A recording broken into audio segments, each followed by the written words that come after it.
WIIFTBP. WIIFTBP. Media's just for you and me. WIIFTBP.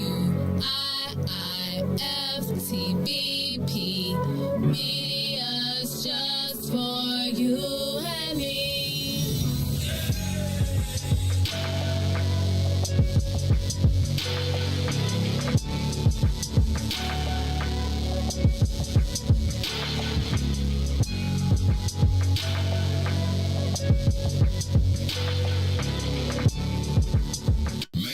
Jackson.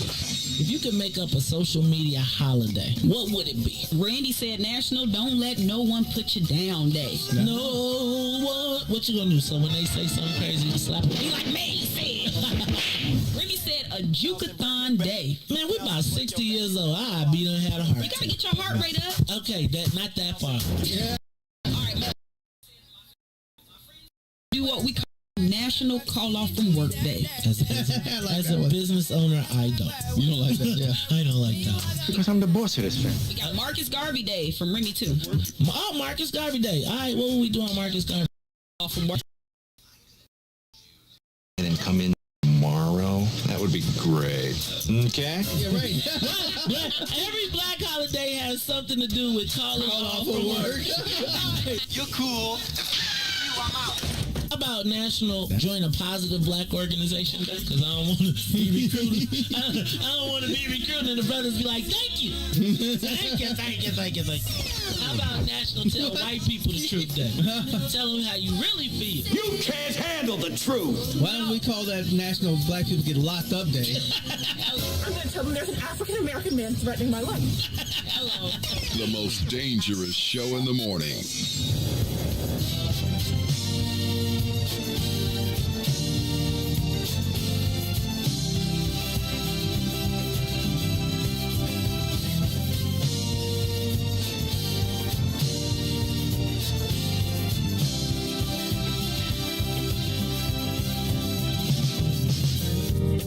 What about my love? Seems you have forgotten love.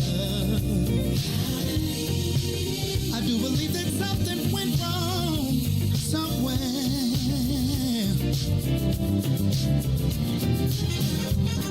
What about my feelings? Do they mean anything at all? You got me so in love, I'm too blind to see. But you got my love, now you wanna put me down. But you got my love, got me standing on shaky ground. What about it, baby? What about the days and the nights we spent? What about the love we made so sweet? Are you sure you wanna live? Think it over, baby. 'Cause girl, I believe. I think you just might wanna change your mind.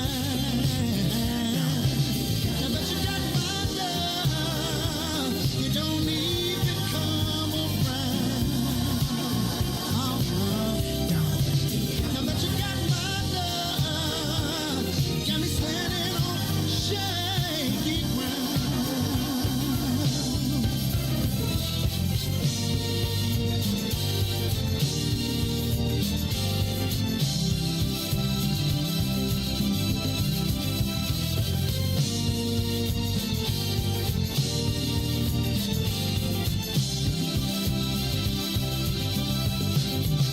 What kind of way is that to treat your man? When I gave all that I never had, you got me going through changes of life with you. Are you sure you wanna live? Think it over, babe. 'Cause girl, I believe. I think you just might wanna change your mind.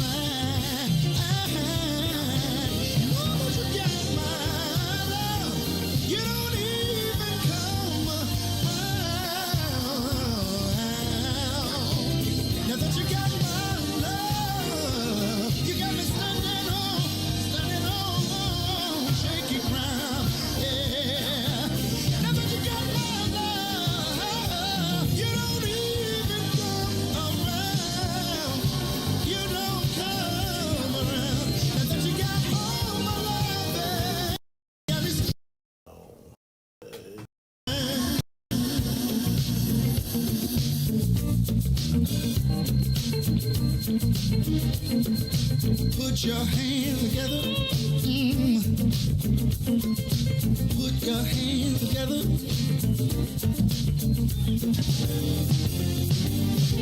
Before you leave out the door, before you leave out the door, baby, won't you change your mind? Really wish you would change your mind. Now that you got my love, you don't even come around. Now that you got my love, you got me standing on shaky ground. Now that you got my love, you don't come around. Now that you got all my love, yeah, you got me standing on shaky ground.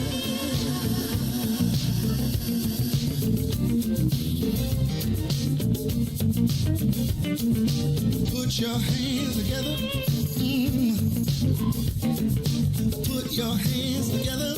Oh my, I had a conversation with her. This is how it went. Before you leave out the door, before you leave out the door, won't you? Oh, Lord have mercy. 'Cause I need you and you need me. I know it can be happy. Just wait and see. Baby, won't you change your mind? I'll do better if you change your mind. Now that you got my love, you don't even come around. Now that you got my love, got me standing on shaking. Now that you got my love, you don't even come around. Now that you got my love, you got me standing on shaky ground.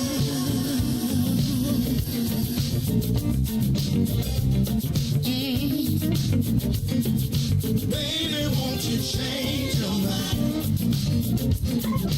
Baby, won't you change your mind? Oh no, I've been hoping, baby.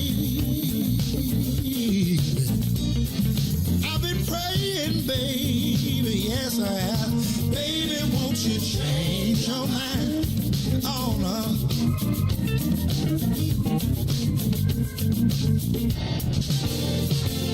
I've been hoping, baby, yeah. I've been praying down on my knees, praying that you change your mind. Oh, Lord have mercy, I'll do better if you change your mind. You are listening to the most dangerous show in the morning. This is What's in It for the Black People Radio. Maze Jackson. Maze Jackson, the most vociferous advocate for black people in the world. For Ruthie Moore, for Todd Stoger, I am the host of the Maze Jackson Show, asking every single day, what's in it for the black people? And if you don't like it, you can still tell them Maze said, Mayor Lightfoot, man, we ain't accepting that. We ain't accepting that. Let's go. Yeah.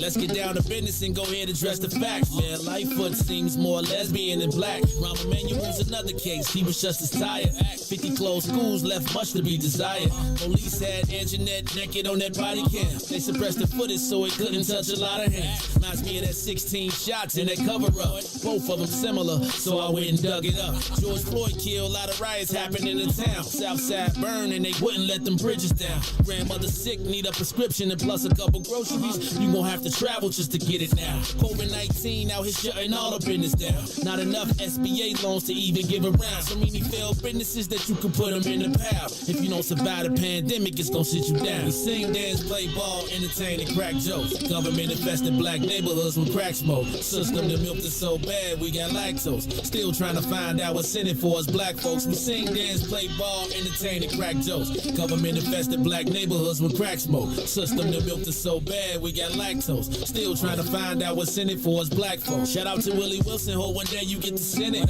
We need some different players in the game to handle business. Too many shady characters like Madigan and Blago. But when you really break it down, it's typical Chicago. City full of gangsters, it's what the land was built on. Same streets with hood legends, DNA get spilled on. Carjackers out here lurking, trying to get they steal on. Looking for a block to put them Hellcat wheels on. Let us give bogus appraisals a red line. Car crackers out here getting minimal fair time. And I'm concealed carry, I stay with the pipe. But Illinois gun laws giving minimal rights.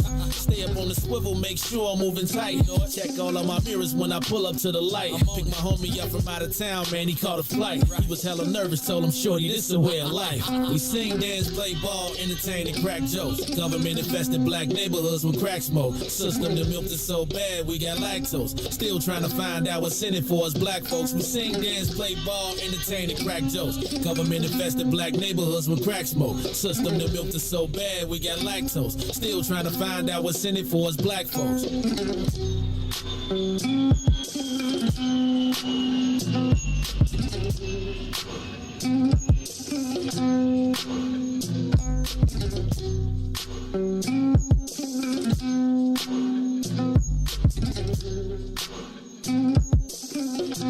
Wake up, Chicago!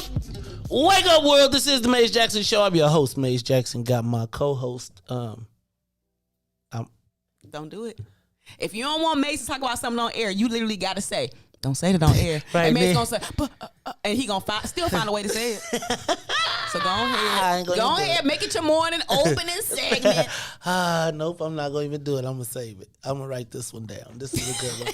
Hey, y'all, this is the Maze Jackson Show. I'm your host, Maze Jackson. That's my co-host, Miss Ruthie Moore in the building. Ruthie, how you feeling this morning? You was a little hype this morning. No. Well, I couldn't tell by that laugh. It was funny. What we was talking about was funny. Funny. You are pretty. You are funny. If somebody don't think that you are hilarious, it's probably because you talking about them. You know what? So I'm gonna tell you, I really did want to do stand up one time, but I feel like it takes me to. I can perform once I get out there, but it's the whole lead up to it. I can do stand up. See, I've done it before. All right, that's one. The whole crowd rocking. They was like, what? Funny. They was like, forget Dave Chappelle. I love Dave Chappelle. Right. So I'm saying you probably could replace him. I could probably write for Dave Chappelle. See.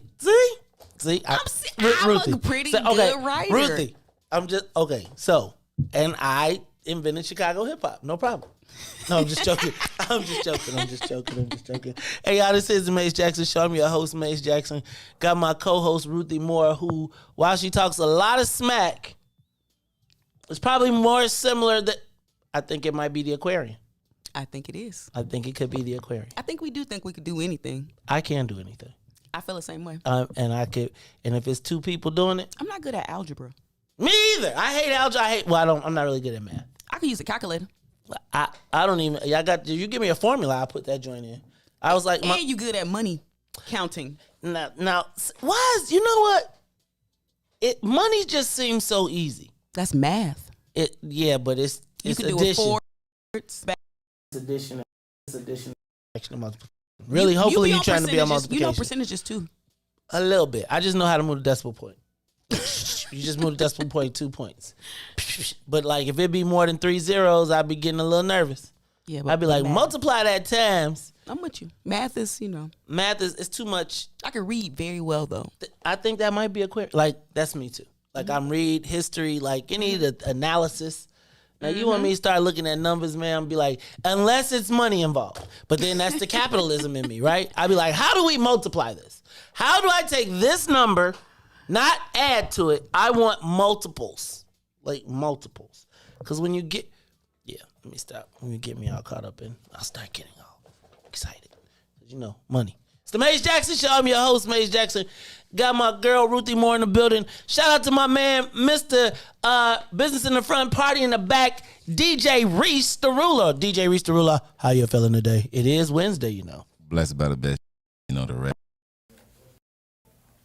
Like, I max some math, but reading was just so boring to me. I could read, but yeah. And I was reading at kindergarten. Like, I was one, but I just couldn't. I was reading when I was 3.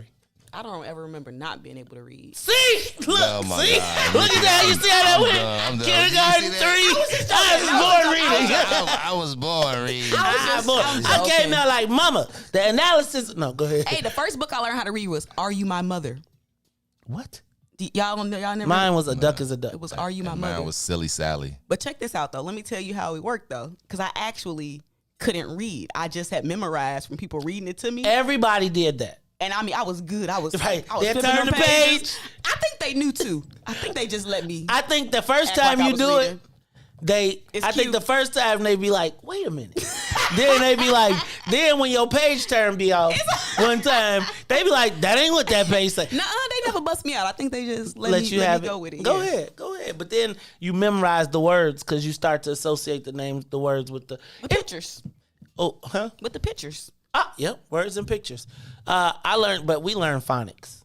We didn't do sight. We did A, I, B, book. Like we went through and said. So did you have to sound it out? That's how you learn how to read. Boy, sound it out. I used to be, Mom, what this say? Sound it out. Look, Mom, I don't know how to sound out supercalifragilisticexpialidocious. How I'm supposed to sound that out? You better work on it, right? And I used to be like, what this mean? And they be like, go look it up in the dictionary. And then you go look it up in the dictionary and still don't know what it means. Yeah. But that's okay.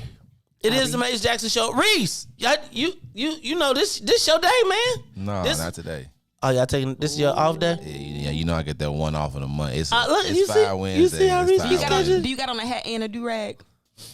Yes, Ruthie. No, I like that look on black men. I often say, you know, Ruthie, you gotta, watch. Do you have it hanging Riis, out? You still mad about things from your...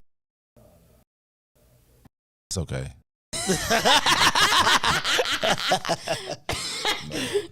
Oh, Jesus. All right, y'all. This Ooh, is the y'all be Maze holding Jackson Show. grudges. Hey, man. That's what it is. The Maze Jackson Show, where we hold grudges. The grudge show. Right.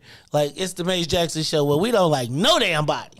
We mad at It's okay. everybody. I just give them a few more compliments. Appreciate it. You think you slick with that compliment stuff. Yeah, you be thinking, see how you be. I know Riis like compliments. All men like compliments. That's true.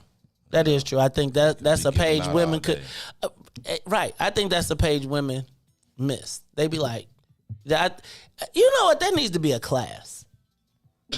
I was just thinking about that. I think women need a class. Look at Maze, and his classroom will only consist of the kitchen. Okay. Kitchen, shoeless, Laundry room. right? Yeah, From the okay, kitchen Maze. to the lot. Look, you got 3 spots. Let me stop. I'm gonna The quit. triangle class. Right. You are in the Bermuda Triangle when you enter the home. Hey, shout out to everybody who yesterday sent me. Okay, I asked a question yesterday about I need a let me back up. Let's do this. We done said what's up to everybody. Hello to the audience.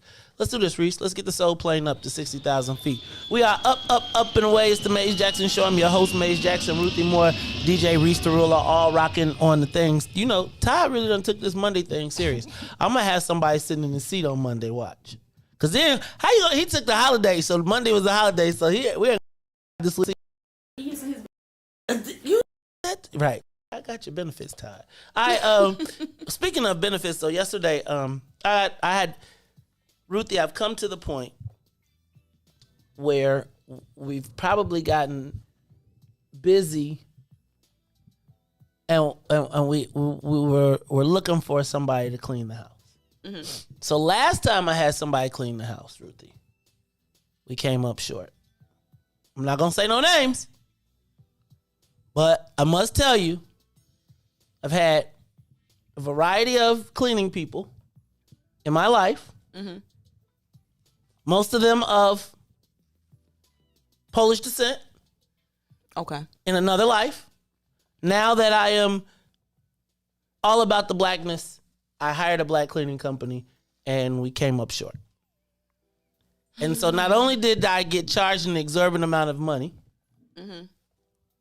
I then also, Ruthie, wound up short on some items that I had to replace because I had, so Carrie came up short, actually. And I had to pay for it because I hired the cleaning company on some black powder. Organic. So I, yesterday I said, so I swore off of cleaning people, and I was cleaning my house, and we cleaned the house, and it's just, sometimes it gets to be too much. It's like when you get, once you get off the first floor, and you be on floor 2, you be like, third floor, I get the third floor, but then it'd be Monday, and you be like, golly, you take your whole weekend to clean the crib. So we decided to go out again and try and find a cleaning person. And I must tell you that yesterday, that I put that out, and y'all came up with, I didn't realize there was that many black cleaning companies in the city. So I made a decision yesterday. I will not name the name, just in case anything comes up short, but I am telling you now. Tell me off air so I can know. Was it one of them black organic cleaning companies that they only use I'm not organic talking products? I can't talk about That'd be that one time that I'm might not- be hot. You got to go with the ones that use bleach. Right. You know what? Can I just say this? I appreciate the organic stuff in the world, but I do feel like if you got bleach make everything better. You know you can go the Rona going around. No vinegar clean the Rona. Oh Jesus. I don't know if you can say the Rona out now. Oh Lord. So I'm just telling y'all, I'm excited to get I want to thank everybody for all their suggestions yesterday, and I will tell you how it went. But thank you. All right, let me run through some of these headlines very quickly. Summer summary, the bloody 21 is what we're gonna call it, because this was the bloodiest summer in the last 3 years, and we're already surpassed the murder totals of 2019 for the whole year, and I still don't even think summer is over. I just think they called yesterday summer over so that they could stop the clock. Good one. Right? They got to stop the clock. So we're going to talk about that a little bit later. 9/11, 20 years. 20 years ago. Man, it's coming up. So if you turn on the TV and you're wondering why are you seeing all these repeats. And what I've noticed is they have not been showing the planes going into the buildings anymore. They show pre and I'm not. And I will never forget laying in bed and watching Good Morning America, and I saw the building on fire, and I thought it was a replay. I was like, is this the anniversary of the first time they hit them bad boys? And that second plane went in, and I was like, oh my God. And I'll never forget that as long as I live. And so I think I am going to make sure that we do a little bit of discussion on 9/11, because that was a, man, 20 years. Think about what has occurred in those 20 years. Think about, we went from the all-time high of America, patriotism in my lifetime, to now being the all-time low. Well, I think because we've discovered that it's this was manufactured patriotism. We knew it was right away. We all feel duped. Oh, okay. All right. Hey, I'm glad I didn't go to the Army, because I sure was, Ruthie, I was literally like, You'd probably be done by now, though. No, the war still would have been going. I mean, I would have been done, but my boy had a leg, or, it could have been any time. Man. That's true. I was really feeling patriotic. I was like, we're going to stop Universal Maze Jack Enterprises, and we're going to go be like Rambo. I think I had some American flag stuff. See? I think we all did. CPD is getting a new 8-year contract. It's passed unanimously out of committee, so it looks like they'll finish that up. We'll talk about that a little bit later. Prosecutors and the police fight over charges. I'm not going to get too far into this story, but you all should check that story out in the Sun-Times about the murder of the 7-year-old and the fight between the police and the prosecutors over whether to charge or not. Former U.S. Senator Adlai Stevenson died. When you hear people say you're on the Stevenson, that's who it was named after. He was a former U.S. Senator. The Stevenson is what, 55? Yeah. 55, right? So the Adlai Stevenson, 55. So the namesake of 55 passed yesterday at 84, I believe. That's how you get to Illinois State. That's the thing. 55. That's the thing. 57, that's how you have to go down and cross over, but if you take 55, it take you right there. But that's the thing. Like Illinois State, that's the thing. Like what, the Bone Center? Oh, Riis. Yeah, my son go there, so that's the thing. How you get there? You look. take 57? 55. 55. Okay. You know what? Okay, so let me tell you. So I know that because from Champaign to Bloomington, from Bolingbrook to Bloomington is 99 miles.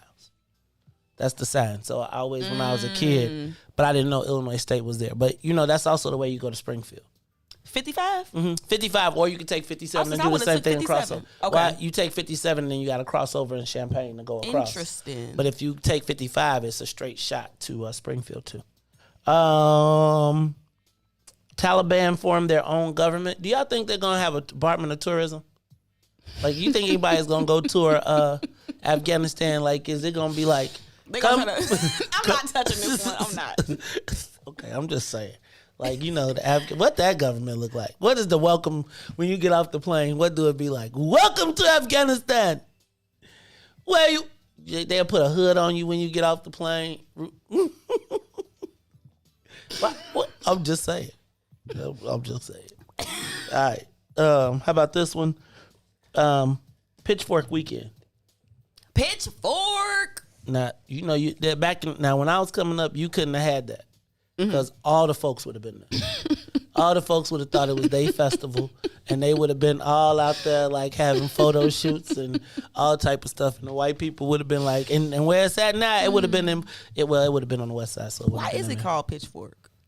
Because that's the name of the magazine. The Devil. I'm gonna say a little devilish, ain't it? What's the black dude that run it though? Black dude own the joint. We gotta switch that up. No, man. I'm talking about the meaning. Okay. Well, I don't know what the meaning is. I just know that Erykah Badu is gonna be here this weekend. And Jamila Woods. I don't know who that is, but Erykah Badu is gonna be here, and not that I care at all. No one cares that Erykah Badu is gonna be here. I don't, not at all. I don't care that Erykah Badu is gonna be here at all, not at all. And I know the alderman over there. Hopefully, maybe I could help somebody get the plug. Just volunteer. No, I'm not volunteering.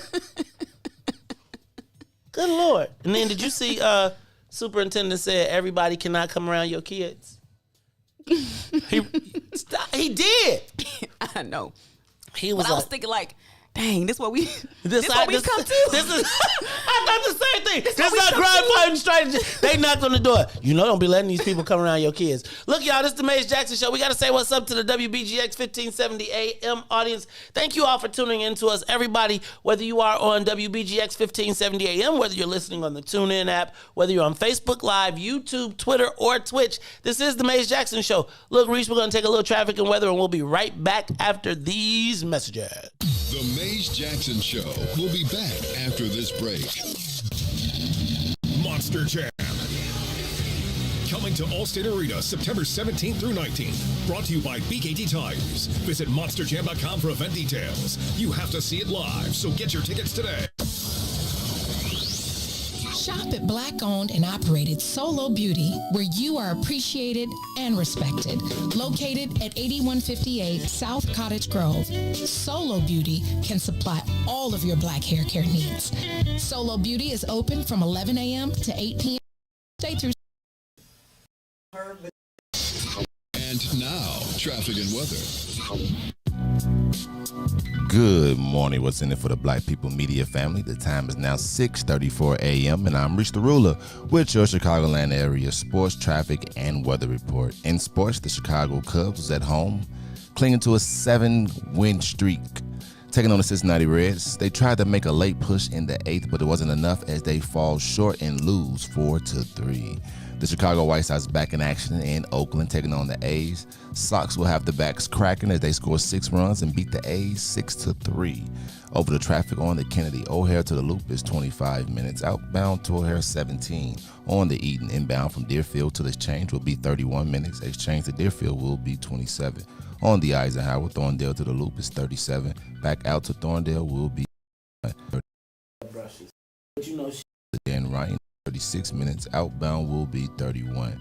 The Bishop Ford from I-80 to the Dan Ryan is 36 minutes, 28 minutes back out to I-80. The Dan Ryan is 18 minutes to the Loop, 15 minutes back out to 95th. DuSable Lakeshore Drive south is 7 minutes. That's 55th to Jackson, as well as Jackson to 55th. And on the north side of things, 8 minutes. That's Randolph to Bryn Mawr and Bryn Mawr back to Randolph. Today's weather is currently 63 and sunny. Today, expect a high of 79 and a low of 61. I'm Riis the Ruler. Now here's Ease on the Maze Jackson Show.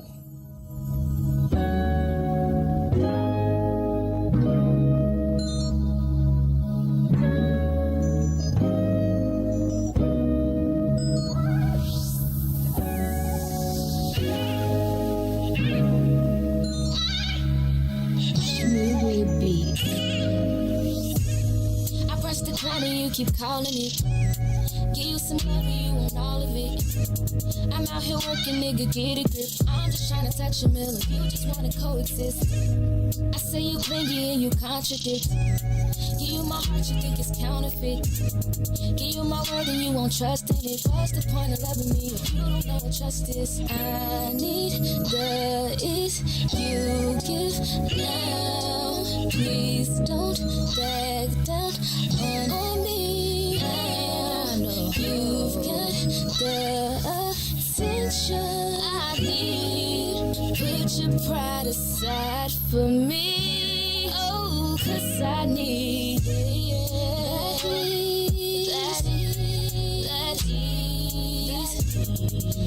ease.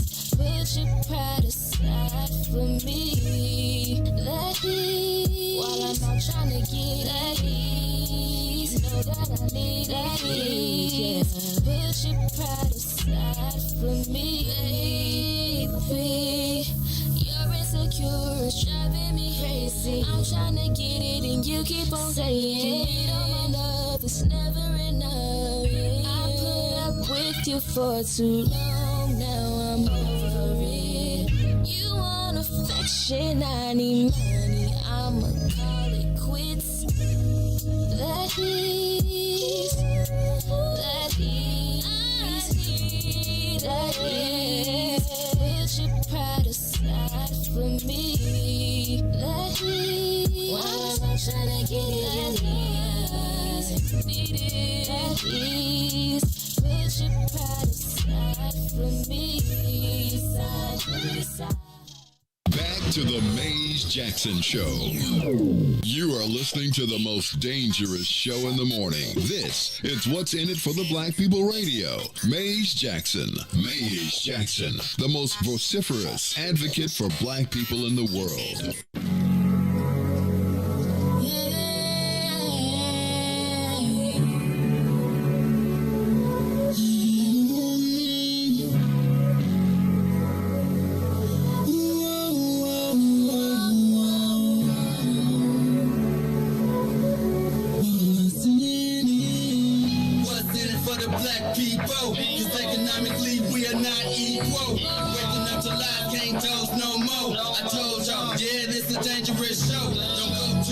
If you ain't trying to help us, don't even try to be around and can't protect us. We see the lies now of the politicians. We need money and no symbolism. It's Maze and Riis and Ruthie and Todd explaining how we all come from God, giving us tools to beat the odds. If we united, our movement gon' stop. If they ain't trying to help us, they ain't trying to do nothing. We gotta do something, we gotta stop running. It's time to confront the problem. Really, you expect you oppressed to solve.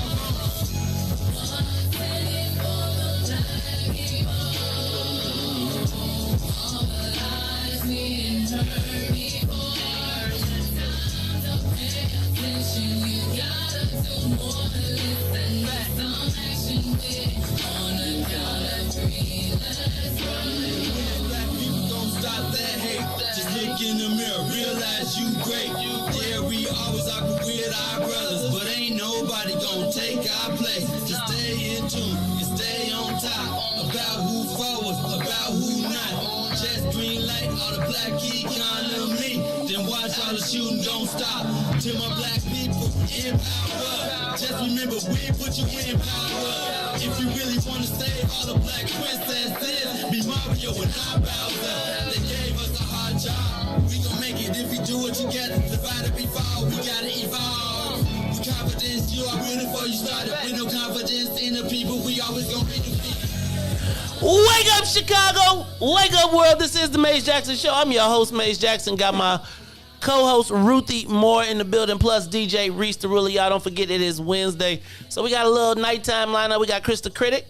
We got week win. Oh, that's right. Riis, you took a day off. Riis, I don't remember you putting that in the book, dog. Oh, yeah, man, I always take a week off in my show. I remember you saying that, but you know how it don't be in the book. Put it in the book.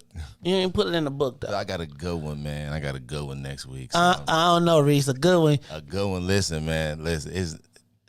I got a good one. I tell you after 8 o'clock. You tell us after 8 o'clock. It's not really that bad. No, you save it till 8:30 because we're gonna talk a little bit about the way we're gonna be rocking next. In the next 2 weeks, because we're gonna be starting the new lineups and the new shows. Speaking of new lineups and new shows, Riis, I didn't get an invite to the Fantasy Football League. Man, let me tell you. Listen, I can't even tell him. He gonna say, "Oh, you see that already?" I see it, Riis.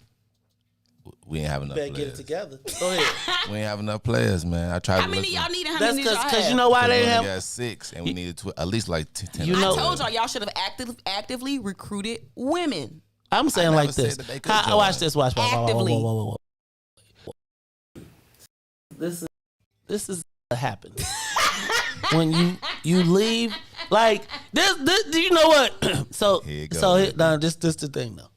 So Riis, right? It's like he like QB3 on the squad, but it's like he let the coach leave out the door, so he gonna take the field and leave. And like I was in the locker room, I had to go to the bathroom. So he ain't call me and say, "Hey, coach." He ain't say, "Hey, quarterback, QB1, we need you in the game." So what happens is QB3, right? Because it's like QB3. You ain't call me, man. You Riis, right? You like all I'm saying is, dog. It's like if I'm QB3, can I at least be Willie Beeman? You know, he was QB3. So excuse me, y'all. So. Riis said that there wasn't 12 people that want to play fantasy football. Is that true? I mean, if I had the link, like, let me just tell you, if I just had the link, I could have posted it and we could auto draft and just do it that way. But I'm just saying, like, we cannot go through the season without a what's in it for the Black People Fantasy Football League. Ruthie, did he ask you to play? And you said you was going to play. Yeah, she was one of the people. I didn't get no, I didn't get no invite. You won. It's no invite because we didn't have 12. Can I just chime in? This is a teachable moment. I want everybody to take note and pay attention. Because Riis, you should have been able to ask for help from Maze. But really, Maze, also you have to decide and determine why didn't Riis feel like he could ask for help. So I think the responsibility lies both ways. So we gonna meet in the middle. No, we're not. We gonna meet in the middle. You went deep, then. We gonna because I think this happens so often, and I think that this is a good Maze. Hold on, Maze. Because sometimes people have to feel like they can ask for help. So we're not saying that that's nothing that you did to make Riis feel like he couldn't ask for help, but just check that off the box as a possibility so that next time that brother can feel good about calling you and asking for help. That's mentorship. Go ahead, man. What did it say? Thank you and not Ruthie. I don't know. No, see, because he won't acknowledge. It was. see. I should have reached out. There you go. There you go. You said it one more time. I should have reached to you both, okay, as well as the what's in it for the Black People Media fans. So listen, we still got one day. If anybody like to do it, then I'm gonna send Maze the link. He can post it. He got like 10,000 fans. We on. And boom, we here. We on. This was a very millennial moment. No, because I'm just telling you that this. Come on, y'all need in the middle. Look. Tanil said that's enabling. Look. Right? You agree with Tanil that's enabling? Yes, 100%. Interesting. I don't know, y'all. So here's what I'm saying. We could have failed. And if I would have never said nothing, we would have never had a fantasy football league. But hold on, but also I was gonna say something. You ain't ever leave fate in anybody's hands, so you was gonna check up and follow up if Riis didn't do it. My mama said get off her baby. See, your mama come up to work and sweep for you. See, that's the problem, right?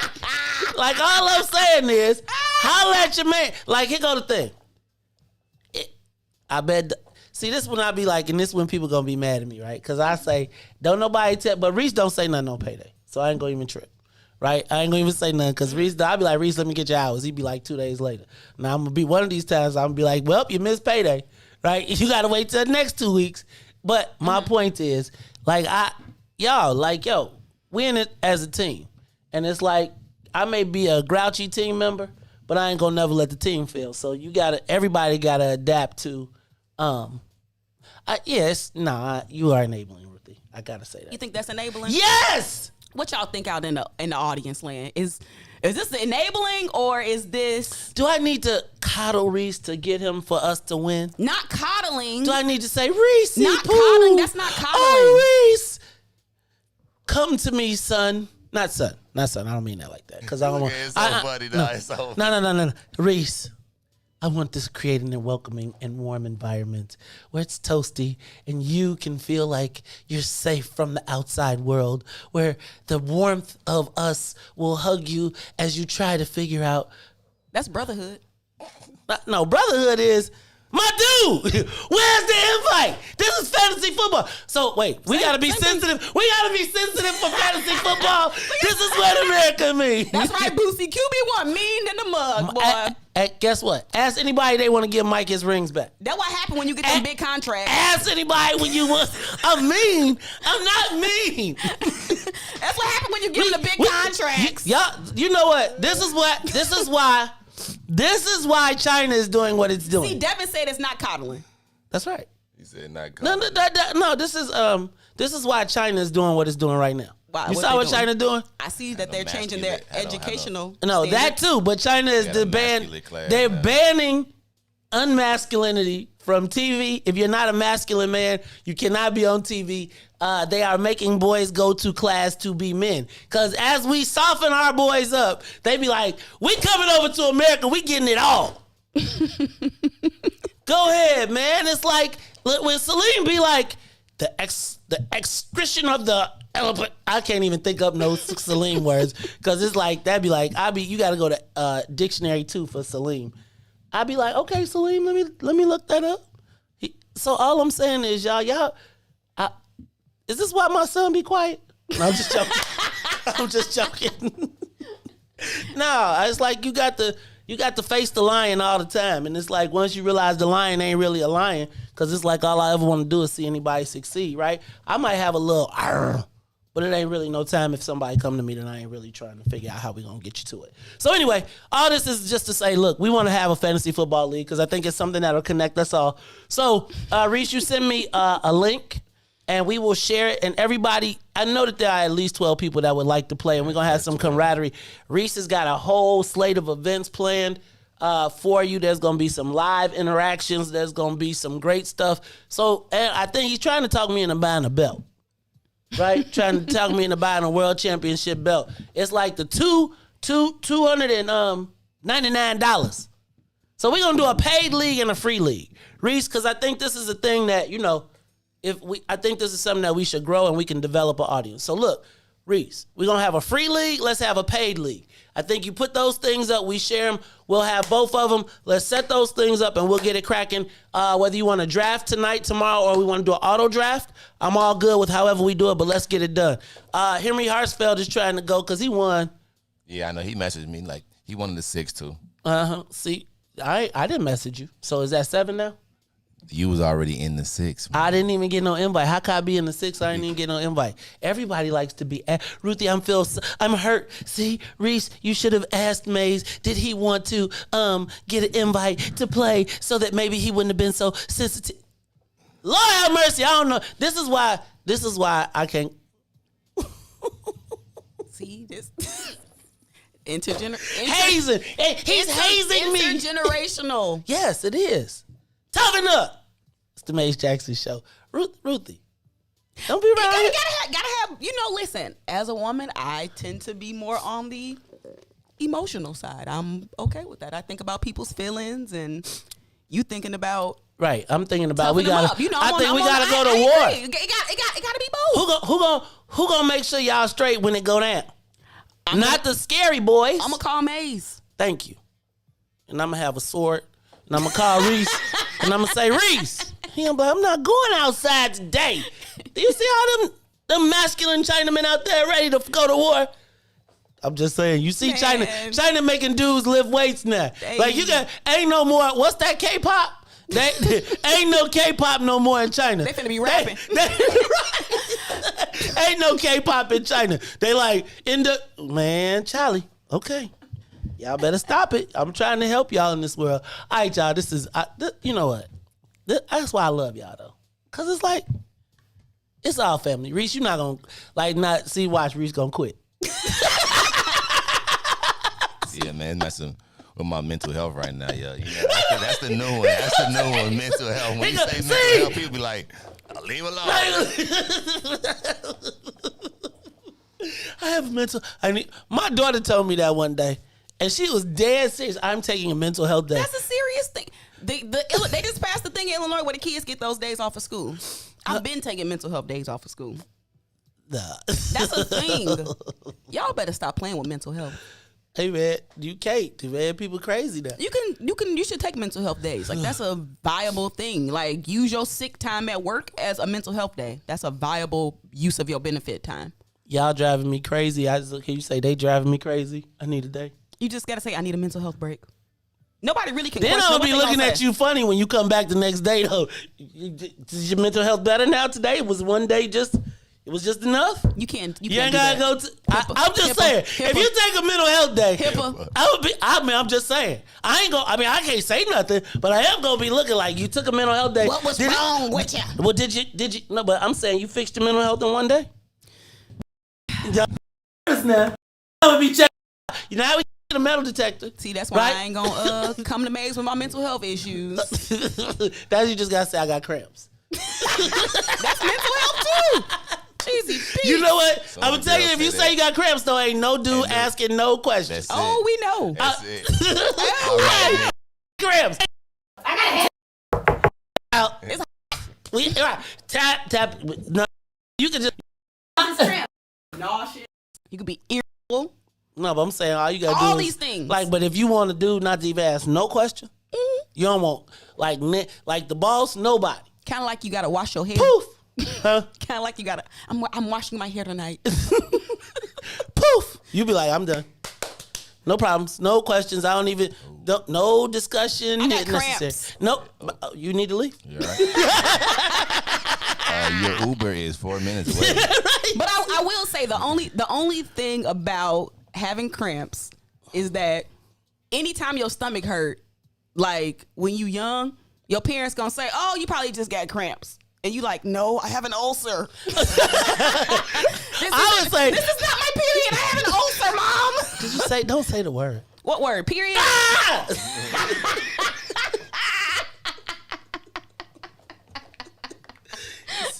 See, you are the reason why they had to change the liquid on the TV to blue instead of red. Yes. Please thank you. People like you. That's too much. It's too much. It's too much. Look, I used to say if you said you got to stuff, if you say that, I say you got to go. You got gas. Go in the bathroom and let it out. You good. You be all right. Oh, Lord, have mercy. I can't believe you said that in my headphones. Right, I'm just saying, I can't believe you said that in my headphones. It was so up close. Right now? Man, as a heart attack. I'd be like, turn the channel. You got a hold on and you got a hold on. Exactly. When it happened, and they were trying to like explain to me. I was like, what's wrong with her? They was like, oh, And I was like, what? They was like, I was like, oh. I left the house. I went to the I was guns. like, I'm out. I looked up guns. Like, let me go get this one. I was like, I'm out. Yeah. I was like, time out. I was like, where your mom at? And then I'd be like, Carrie, y'all got something y'all need to talk about around these parts? Right. Like, y'all had, look, how much do you need? That my answer would be like, how much do you? I don't know how much, but here you go. Here, y'all take this and you take this and yes, that's it. And man, my daughter could look, and all she knew is she said, "Dad, I got the." I'd be like, "You ain't gotta tell me no more. Right, I'm going to the store. What you need, I got you, but we don't even need to talk about it." I'd be like, and if my son say his stomach hurt, I'd be like, "Boy, go to the bathroom." He like, huh? He tried to pull it because, you know, Milan be like, Dad, I got. He'd be like, Dad, my stomach hurts. I'd be like, boy, you better go to the bathroom, get ready to go to school. You only got 5 minutes. Dad, I've got an ulcer. Boy, you better go to the bathroom. Go drink some ginger ale. Get you some ginger ale. Go get you some ginger ale. And then, you know, like as Chris Rock said, go get you some Robitussin too. Oh, my God. Oh, Jesus. Whew. It's hot. Oh, I can't say that though. You having a hot flash? No, the dudes don't have hot flashes. Yes, they do. Do I get to go home for it? Dang, I can't go home because I'm going home for my own stuff. So I can't really bounce out. That's crazy. It's like, I can't even call in sick. I'm going to call myself and be like, hello. Mace? Hello? Yes. I'm sick. Nigga, you ain't sick. You been hanging out with your cousin. Stop fronting. Oh, Jesus. All right, y'all. This is the Mace Jackson Show, and we have done, well, we did part of the paper. We did do part of the paper. I'm going to get serious because we've been having just too much fun today. I need to get my serious voice on. Matter of fact, Riis.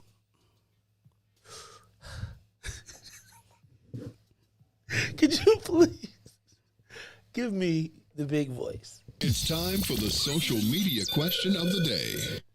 Yesterday, we had Alderman Ray Lopez on the show. And there was quite a bit of conversation and a lot of things that happened. But one of the things that jumped out of me yesterday in our conversation was this concept of the violence being manufactured.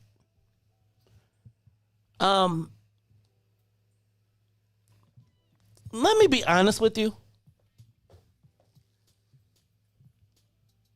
I expect to hear that kind of conversation on maybe our show, you know, in the Black conspiracy networks, amongst all the, you know, like the Black people that feel like, you know, the world is against us. But to hear it come from I'm not going to call him a white alderman, but I'm going to say, well, he's Latino. But, you know, Alderman Lopez vacillates between white, Latino, and a little blackness because of who he represents. But I'm not saying he's a Latino, but he represents all those constituents. But he has been pretty pro the police in the grand scheme of things, I would say. But to hear him suggest that the potential that the violence could be manufactured really hit me in a different way when I got through. Sometimes, like when we're having these conversations and I'm in my little mode and we're doing our thing, I'm silly, I'm having a good time. Or, you know, we're trying to have a conversation, but I'll run into my cousin and then I'll start thinking a lot deeper about the conversations and the gravity of a sitting Chicago alderman even suggesting that the violence in this city could be manufactured was, I don't want to call it it was a little upsetting, to say the least. And I thought to myself, like, outside of a movie, could this be real? Like, really real. Like, you know, sometimes you'll say some stuff, not in jest, in like half seriousness, expecting the person. Like, I'll be honest with you, I expected him not to suggest. I think I said something to the effect of, do you think it could be manufactured? And he was like, yes. You know, you expect people to say no. Yeah, come on now. And so the social media question of the day is, do you think the violence in Chicago could actually be manufactured? Give us a call, 872-259-7474. 872-259-7474. Alvin called them the tinfoil kufi crew, who would be the people who would say that the police are shooting us. I would tell you that the shooting on 75th when it was the mass shooting and all of these mass shootings, got me to asking some questions. Who's dying and who's actually getting shot and who's actually dying? Let's look at it. And then I want to know who does it impact. Think about this, right? When I say who does it impact, obviously it impacts the black community while causing limited to no harm to white folks. They hear about it, but it doesn't really impact them outside of the carjackings. Is the population that's being impacted expendable? Like, there's a blue shot. Like, I mean, like, what is the net effect? We leave. So when we come back, and I say I got callers on the line, I really, y'all, I'm going to tell you that I'm not a conspiracy believer-ish type of person, if that makes sense. Like, I'm not the black, not that guy. Like, but the concept that we could be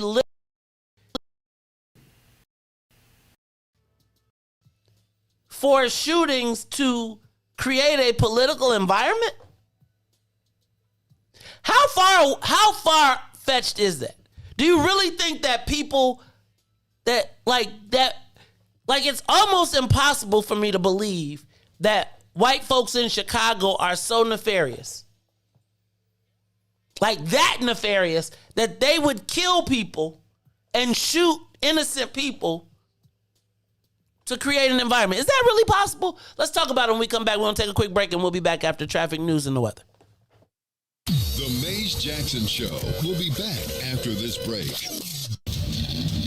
Monster Jam. Coming to Allstate Arena September 17th through 19th. Brought to you by BKT Tires. Visit monsterjam.com for event details. You have to see it live, so get your tickets today. And now, traffic and weather. Good morning. What's in it for the Black People Media family? The time is now 7:02 a.m. and I'm Riis the Ruler with your Chicagoland area sports traffic and weather update. In sports, the Chicago Cubs, holding on to a 7-game win streak, at home taking on the Cincinnati Reds, tried to make a late push in the 8th, but it wasn't enough as they fall short and lose 4-3. The Chicago White Sox back in action in Oakland, taking on the A's. Sox will score 6 runs and beat the A's 6-3. Now over to traffic. On the Kennedy, O'Hare to the Loop is 39 minutes. Outbound to O'Hare will be 42. On the Eaton, inbound from Deerfield to the Exchange will be 41 minutes. Exchange back to Deerfield will be 27. The Eisenhower, Thorndale to the Loop is up to 54 minutes. Back out to Thorndale is also up to 37. On the Stevenson, from I-355 to the Dan Ryan is 54 minutes. Outbound will be 31. The Bishop Ford from I-80 to the Dan Ryan is 62 minutes. 29 minutes back out to I-80. The Dan Ryan is 18 minutes to the Loop, 15 minutes back out to 95th. DuSable Lakeshore Drive is still locked in at 7 minutes south. That's 55th to Jackson, as well as Jackson to 55th and north at 8 minutes. Randolph to Bryn Mawr and Bryn Mawr back to Randolph. Today's weather is currently still 63 and sunny. Expect a high of 79 and a low of 61. I'm Riis the Ruler. Hope everybody get up, get dressed, and look good today.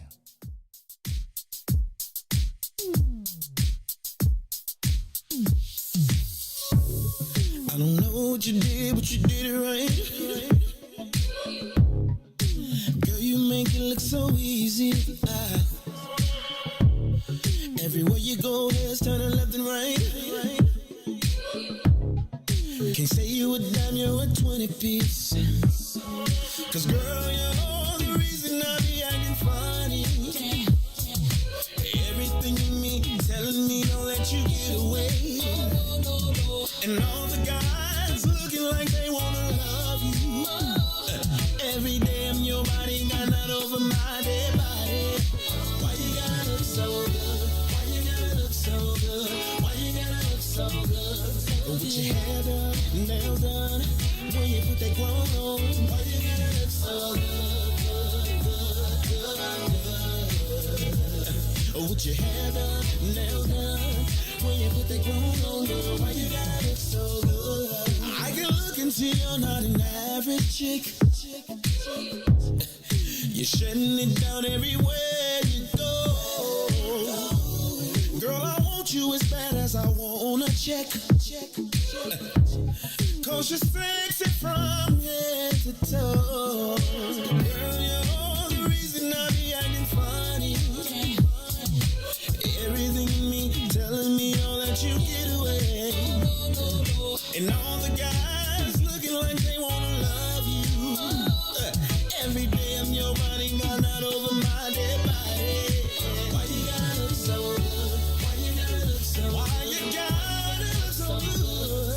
With your hair done, nails done. When you put your grown on.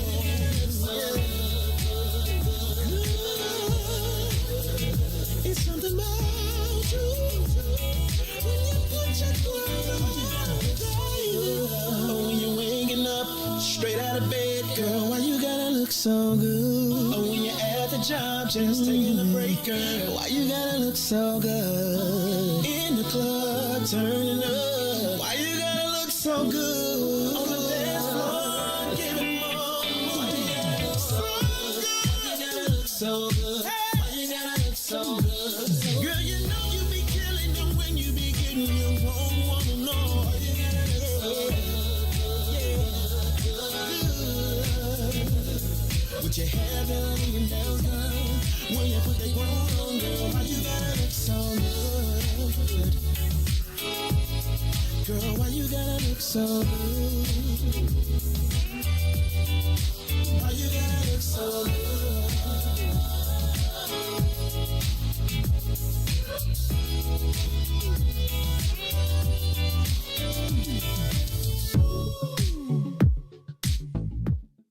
Back to the Maze Jackson Show.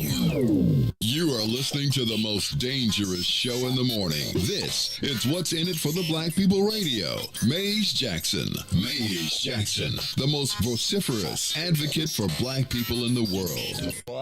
For Ruthie Moore, for Todd Stoger, I am the host of the Maze Jackson Show, asking every single day, what's in it for the black people?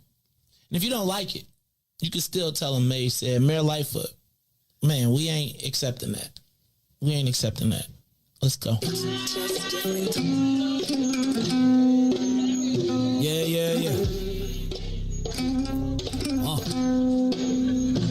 Let's get down to business and go ahead and address the facts, man. Lightfoot seems more lesbian than black. Rahm Emanuel's another case. He was just as tired. 50 closed schools left much to be desired. Police had Anjanette naked on that body cam. They suppressed the footage so it couldn't touch a lot of hands. Reminds me of that 16 shots in that cover-up. Both of them similar, so I went and dug it up. George Floyd killed, a lot of riots happened in the town. Southside burned and they wouldn't let them bridges down. Grandmother sick, need a prescription and plus a couple groceries. You gon' have to travel just to get it now. COVID-19 out here shutting all the business down. Not enough SBA loans to even give around. So many failed businesses that you can put them in the pile. If you don't survive the pandemic, it's gonna sit you down. We sing, dance, play ball, entertain, and crack jokes. Government infested black neighborhoods with crack smoke. System that milked us so bad, we got lactose. Still trying to find out what's in it for us black folks. We sing, dance, play ball, entertain, and crack jokes. Government infested black neighborhoods with crack smoke. System that milked us so bad, we got lactose.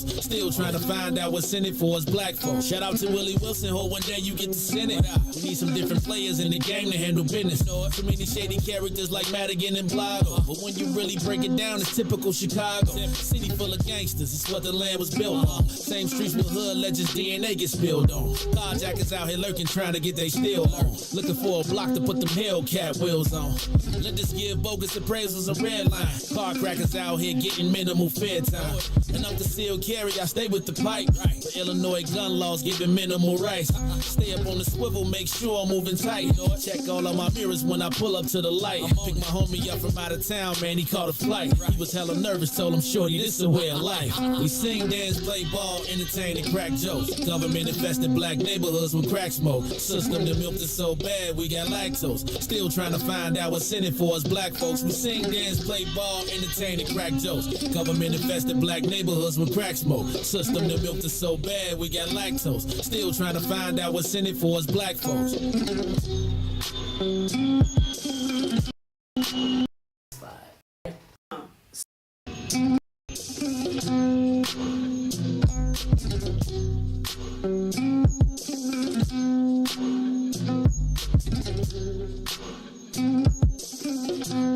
up, Chicago?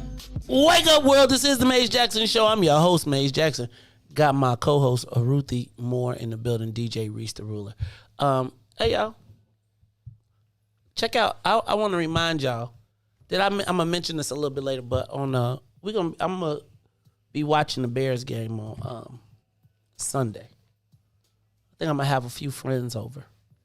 Big Swill is going to let me have a couple guys over. A couple ladies, I guess. I don't know if we want women ruining our football. Maybe we could get them to cook the food or something. Nope, I'm not taking the bait. Oh, you're not going to, Ruthie, we'll let you wear shoes. Ooh, y'all are so kind. Thank you. Eat the chicken. Yes. But make sure we get right. Look at Riis. Riis. I love Crocs. I'm converting Riis too. Riis converting. Look, he is like Crocs. He already next he's gonna be like barefoot. No. Yes. He understands. Right. I forgot he's inside touching he has his the duality. Side. Gotta have that duality. That's that metro stuff. Not sexual. Do what you in touch with your female side or something? I ain't got now. No. What's that? He puts forth a concerted effort to understand women. I do too. I understand y'all need to be close to the kitchen. See, don't even respond, Riis. Don't let him do it. Y'all need to be close to. You be like, look, you know what? Look at Riis. You know you want to say something. Riis, you want to join the men's club? Come on, man. You can come on over to us. It's gonna be okay. I'm gonna have masculine classes in a minute, right? What y'all gonna learn, Maze? How to teach a woman how to stay in the kitchen. See, I think the first thing I'm not doing this. What? No, say it, Ruthie. Go ahead. No, I said I wasn't gonna take the bait, but I picked it up and I'm putting the rope down. Come on, let's go. Nope. What's up? What you got? Nothing. Not even a little bit. No balls. Yes, balls. Can I say this? I was just thinking about this, and this is gonna be something else we're gonna talk about a little bit later.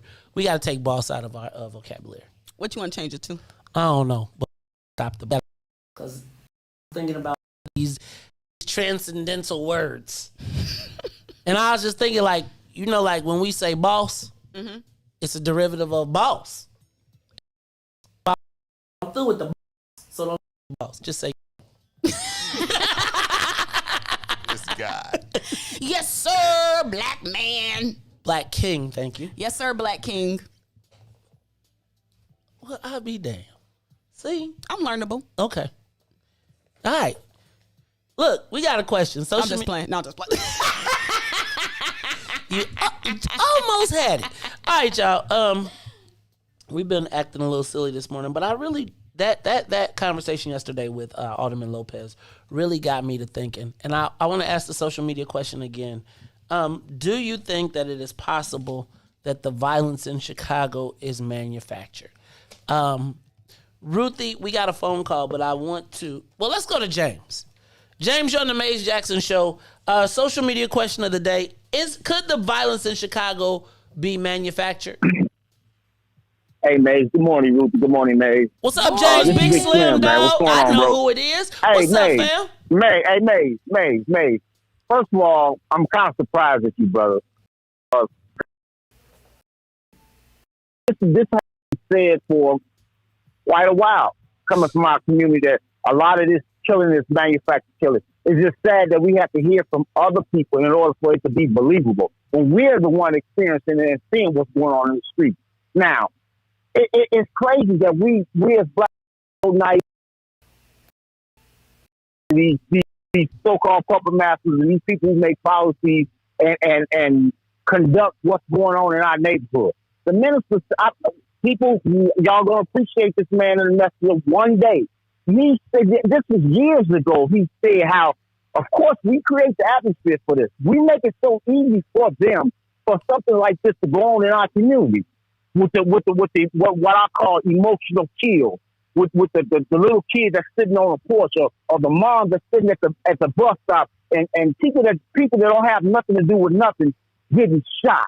But we never know who's doing the shooting. But we know that there's a Ray and Pookie in our community, who they put in front of us as the villains, the gangs, and all this. And it's so easy for us because we see it every day. But yes, this is very much political. You have a police union. You have the power that be. First of all, I'm not a like white people never ever appreciate being in control of or somebody black at the head of their table.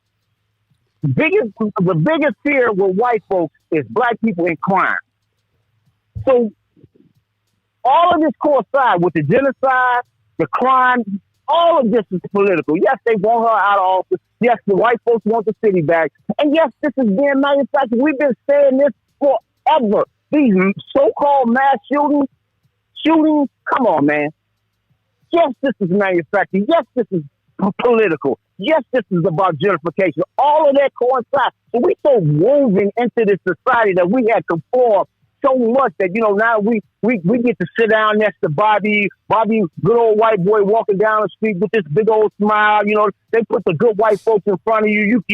You could conduct deals with them now, but you got to think about the ones that make policy. Would Bobby be that same Bobby walking down the street if he's sitting in that chair? No, he would not. He would conduct the same policy that's being conducted right now. All of this is institutionalized. This is nothing new, and we've been telling black people forever what they do and how they do. But we just so naive because they give us a great smile and a pat on the back. I feel like you stressed me out. Thank you, brother. Big James, Big Slim Davis. Ruthie, I almost sometimes feel like I'm so used to the against us, and I do sometimes us victimizing us, but I don't know that I've seen us actually doing the killing of us that much. Like, I'm not, let me not say that I don't think it's possible, but do you think that it's possible for it to be manufactured? Like, realistically? Yes. Is it a cop-out? I think certain parts of it are manufactured. And I think if you can surmise it to say, don't let certain people around your children, then that is just like, but what does that have to do with? Now, what do you mean by that? Because we talked about it, but I don't know if everybody else talked about it. Just the police. Well, that's what the police superintendent said. David Brown said, y'all cannot have the solution to violence. Solution to these kids is y'all just can't have everybody over at y'all house no more. So it seems to me that I do think certain parts are like manufactured and politicized. And if you can, I always wondered why it elicited in me different emotions whenever they say that the shooting was gang involved or gang affiliated or something like that. Like, why was I feeling differently about those types of shootings in the city versus like another type? And then I was like, well, it's the response be different. Like, let that little 7-year-old baby would have died on the north side. Like, and it was not gang related, or they couldn't pin it as gang related. Like with these mass shootings, like if once you start using the word like, Lord, this might be a serial killer out. Like there are all so many different plausible ways that I feel like get more attention and get more police work. But as soon as you say gang or gang affiliated, like people are like, oh, well, just have better people around your children. You know what? That's it's funny because I was thinking about that, like when the cops used to be like, it's drug related. Remember, like if somebody got killed and the whole thing was, well, maybe don't. Let me not say. There used to be a thing I heard about where if somebody got killed or shot and they found drugs, then they just said it was drug related and they could walk away from it. They didn't have to solve it. And it seems like that's the same thing that they're doing with the gang related, it seems like to me. Let's go to the live line. Brother Frank, hey man, take us off speakerphone and talk to us. What's up, Brother Frank? How you feeling this morning? I'm feeling great. Every time I wake up and your show is on, I'm feeling great. Good morning to you. Good morning to Ruthie, and good morning to Riis the Ruler. You know something, Brother Mays? There's nothing wrong whatsoever with looking at things from all different angles, because that's why I view things. That's only going to really find the truth. But our problem is, whenever the ugly truth point at us or a segment within us, we don't see it. You know what I'm saying? There has been no reports of incidents after any of these shootings of a car full of white people being seen speeding away, or before or after cruising around, Hispanic, Asian, whatever. This is us, okay? That was not a car full of white people jumped down. Not two white people that shot her Padilla Pennison because of the color of their uniform. There was not two white men that assassinated that 9-year-old child in the alley because his father was a rival gang member. I can keep going on and on and on. We are witnesses of chickens coming home to roost. Decades of taking these kids away from their biological father, what goes against what God ordained, has led to the high level of violence and a low level of respect for the black woman and her child. This is hurt people, and this is the way it retaliates. Whenever you go against what God ordained, the end result is going to always be chaos. We are no exception to that. This is no one but us. This is not no organized thing. What do they have the game? Show me one incident. Oh, I saw a car for the white people. He was speeding away. Not one time. Come on. Give me a break, people. And far as this happens, yes, they're going to usually try to get black people out of office and you're not doing nothing about this. In a way they should be kicked out because they're not doing anything about this. Come on, people, wake up. This is us. Okay? This is us. Now, Frank, how many? First of all, let me say a couple things. One, when you started talking about the people who were killed by police, you talking about stuff that happened during Rahm Emanuel's term, right? And I'm not hanging this on the mayor. Hold on, Frank, brother Frank. Let me finish. Right? Okay. I'm talking about right now. Okay. Right now, we are experiencing what is a 30-year high in the last 3 years. Right? Mm-hmm. In the last 3 years. And in the last 3 years, what we've seen is that there has been a plethora of killings and shootings in the black neighborhoods, right? That none of them have been solved. We have less than a 10% clearance rate, and we are 100% blaming ourselves without knowing who is there. Who else is involved? Is there any, let me ask Brother Frank, is there a benefit to white people with black people killing each other? Brother Frank? Yes, it is. Is there a benefit? When you think about population. Is there a benefit when you think about population. Okay. So do killing black people, hey, we got to kill them. Let them kill themselves and let us not do nothing. What they can do to stop it. I bet something they can do. Can they provide incentive? Stop this, brother man. Can they provide an incentive? Exactly. Is there, let me ask you a question. Brother, be an incentive to kill if you know you will not be caught? Is that an incentive for a certain group of people? And if so, Brother Mays, that's been since Cain and Abel, Brother Mays. That's the incentive behind any killer. A lot of people would kill if they didn't get away with it, and when they want to kill. That's been that since the dawn of civilization, Brother Mays. Okay. Just creation. What I'm trying to say is, Brother Mays, you go to the last 8 years. Okay, Rodney Emanuel was not in office when what happened down there on Kersey and Roosevelt. Rodney Emanuel was not in office when his baby just got shot. Bullets just went down to the women and children in there. Brother Frank, stop. Hold on. Reese, bring Frank down. Here's what I'm suggesting. Because I'm suggesting that, do you think that there could, because what I felt like there was, what was being implied was that it's not that we're not necessarily doing it, but that there are people in our community who are paid to instigate these killings and to instigate and effectuate these shootings to drive up the numbers. Not to say that it's not necessarily us, but is there a possibility that there are people who are goosing the violence in our neighborhoods? We're not doing it, but manufacturing it, one, so that they can create or that's what we're trying to get to. Thank you, Brother Frank. Let's go to Stephanie. Stephanie, thank you. Stephanie, you're on the Mace Jackson Show. Hey, Stephanie. Hi, Mace. Good morning, Stephanie. How are you? Hi. Good morning. Good morning, Maze and Ruthie. I'm a first-time caller, so I'm a little nervous. Don't be nervous. We got you. But I wanted to say, I've been believing for some time that all of this has been manufactured. It started under Rahm. I don't know if you all remember several years ago when it was a gun store that was broken into and robbed in Mississippi. And Rahm said then, which, those guns are headed to Chicago. How do you know? This whole thing is a political as well as a gentrification agenda here in Chicago. They brought they're manufacturing these shootings because for the political agenda of the gun control. This did not start until Chicago was allowed to start bearing arms. If you pay attention, that's what this is all about. And so when you look at that, now one of the largest counties still that has black people, now they're allowed to bear arms. That's scary to them. The second part of it is all of the gun violence is now to scare those of us who are homeowners to start fleeing these areas that they want. It's to get us so scared that I got to get out of here. And if you see it, we're leaving in droves. Why? Because it's getting so bad. Stop right there. Yes, Stop right there.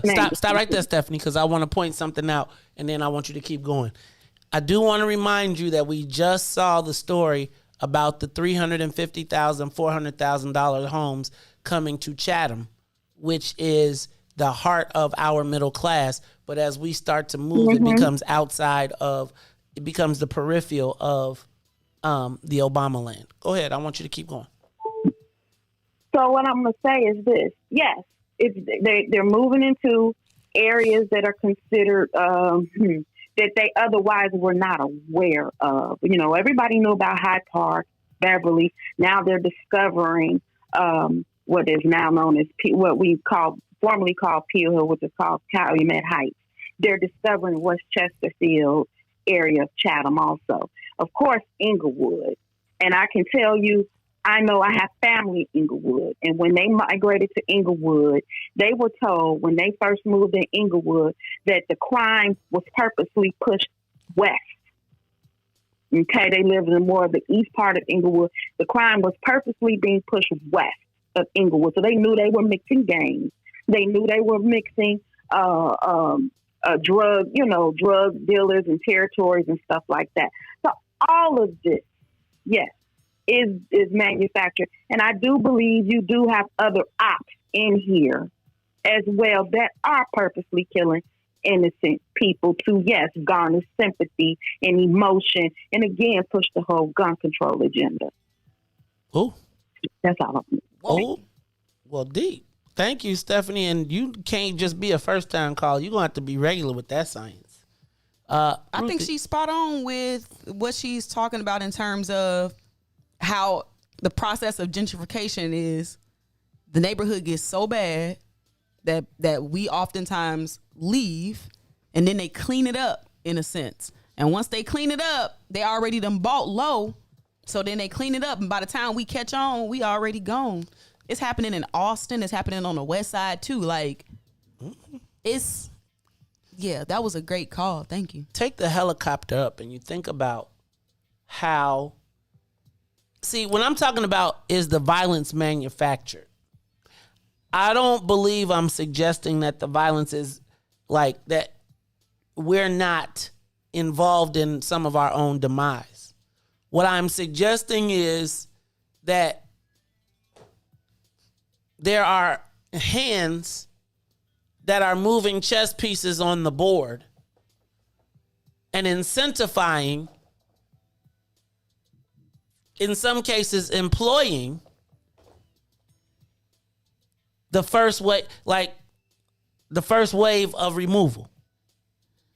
Right? So if I can finance your army to go take shots at the ops and do all of that, and think about who got the money from the violence prevention. So if you think about money going, remember when the alderman told us $36 million they had gotten and he had planned to get more, and then we saw the increase? Where did that violence increase? Who was getting shot? Who benefits from the benefit of the increase? And why is there more money being pushed towards that area? Let's go to Anthony. Anthony, what you trying to make a streak, man? Good morning. Good morning. Good morning. First of all, I would like to tell Ms. Ruthie that what has to take place is collaboration. When you were talking to Mays and Riis about the game and stuff like that, if they collaborate, that's one of the things brothers don't like to do, work together. If they would learn to do that, we'll be just fine. I got 3 bullet points here, man, so be patient with me, all right? Okay. First of all, this didn't happen overnight. This didn't happen in a vacuum, and it's happening all over the country. this urban flight and then this gentrification, there was a decision made back when old man and then street like that. We're gonna cover up the land like that. Then we're gonna tear them projects down, and with the roads running, the black folks will have to run. Where they gonna run? Out to the Southland, out to Melrose Park and stuff like that. Okay, West Side, South Side. You're sitting on the most private I get is land. So what you do is occupy, like you were saying that one day about putting those warehouses up there with nothing in them, no real purpose. All that's the land grab. Okay, this stuff was on a blueprint. You know, apartheid. That's where they had the Africans coming in from outside of the city to work. That's going to be the only reason, unless you got serious money, you'll be in the city at night. And last but not least, man, if we don't start, like I was saying, if we don't start working together, collaborating, we dust around here. They've been planning this for a long time. This didn't just come up all of a sudden. And sure, there's been a lot of unsolved murders, and especially with them expressway shootings, don't nobody never know who did them. Well, the insurance people will now that they reading our license plates. Well, okay, you remember when you had that white boy running around here with a black man's face mask on? I don't trust him, man. Neither do we. Thank you, Anthony. We got to go to break. Hey, y'all, this is the Maze Jackson Show. We got to take a quick break. We're going to get some news, traffic, and weather, and we'll be back. We're going to continue this conversation. Give us a call, 872-259-7474. Is it possible that this violence has been manufactured? We'll be back. The Maze Jackson Show will be back after this break. WIIFTBP Monster Jam. Coming to Allstate Arena September 17th through 19th. Brought to you by BKT Tires. Visit monsterjam.com for event details. You have to see it live, so get your tickets today. Shop at Black-owned and operated Solo Beauty, where you are appreciated and respected. Located at 8158 South Cottage Grove, Solo Beauty can supply all of your black hair care needs. Solo Beauty is open from 11 a.m. to 8 p.m., Tuesday through Saturday. And now, traffic and weather. Good morning. What's in it for the Black People Media family? The time is now 7:33 a.m. and I'm Riis the Ruler with your Chicagoland area sports, traffic, and weather update. In sports, the Chicago Cubs will be at home taking on the Cincinnati Reds. They try to make a late push in the 8th as it wasn't enough, and they will fall short 4-3. The Chicago White Sox back in action in Oakland taking on the A's. The Sox will score 6 runs and beat the A's 6-3. Over the traffic on the Kennedy O'Hare to the Loop, 59 minutes outbound to O'Hare will be 55. On the Eaton inbound from Deerfield to the Exchange is 60 minutes. Outbound will be 39. On the Eisenhower, Thorndale to the Loop is 54. Back out to Thorndale will be 42. On the Stevenson from I-355 to the Dan Ryan up to 62 minutes. Outbound will be 34. The Bishop Ford from I-80 to the Dan Ryan is 62 minutes. 29 minutes back out to I-80. The Dan Ryan is 21 minutes to the Loop, 16 minutes back out to 95th. The Sabo Lakeshore Drive South is still 7 minutes. That's 55th to Jackson, as well as Jackson to 55th and North 8 minutes. Randolph to Bryn Mawr and Bryn Mawr back out to Randolph. That is current. They will be a high of 79 and a low of 61. I'm Riis the Ruler, and here's Throwback on the Maze Jackson Show.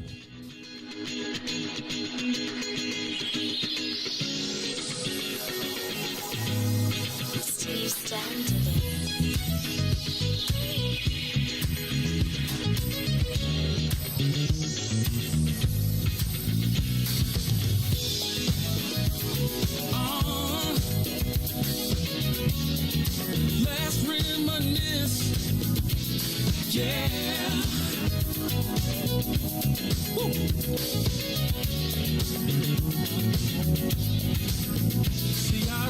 remember the first day we met? A Thursday night at the club I'll never forget. Do you remember the words that I said? One night in my bed you'll never regret.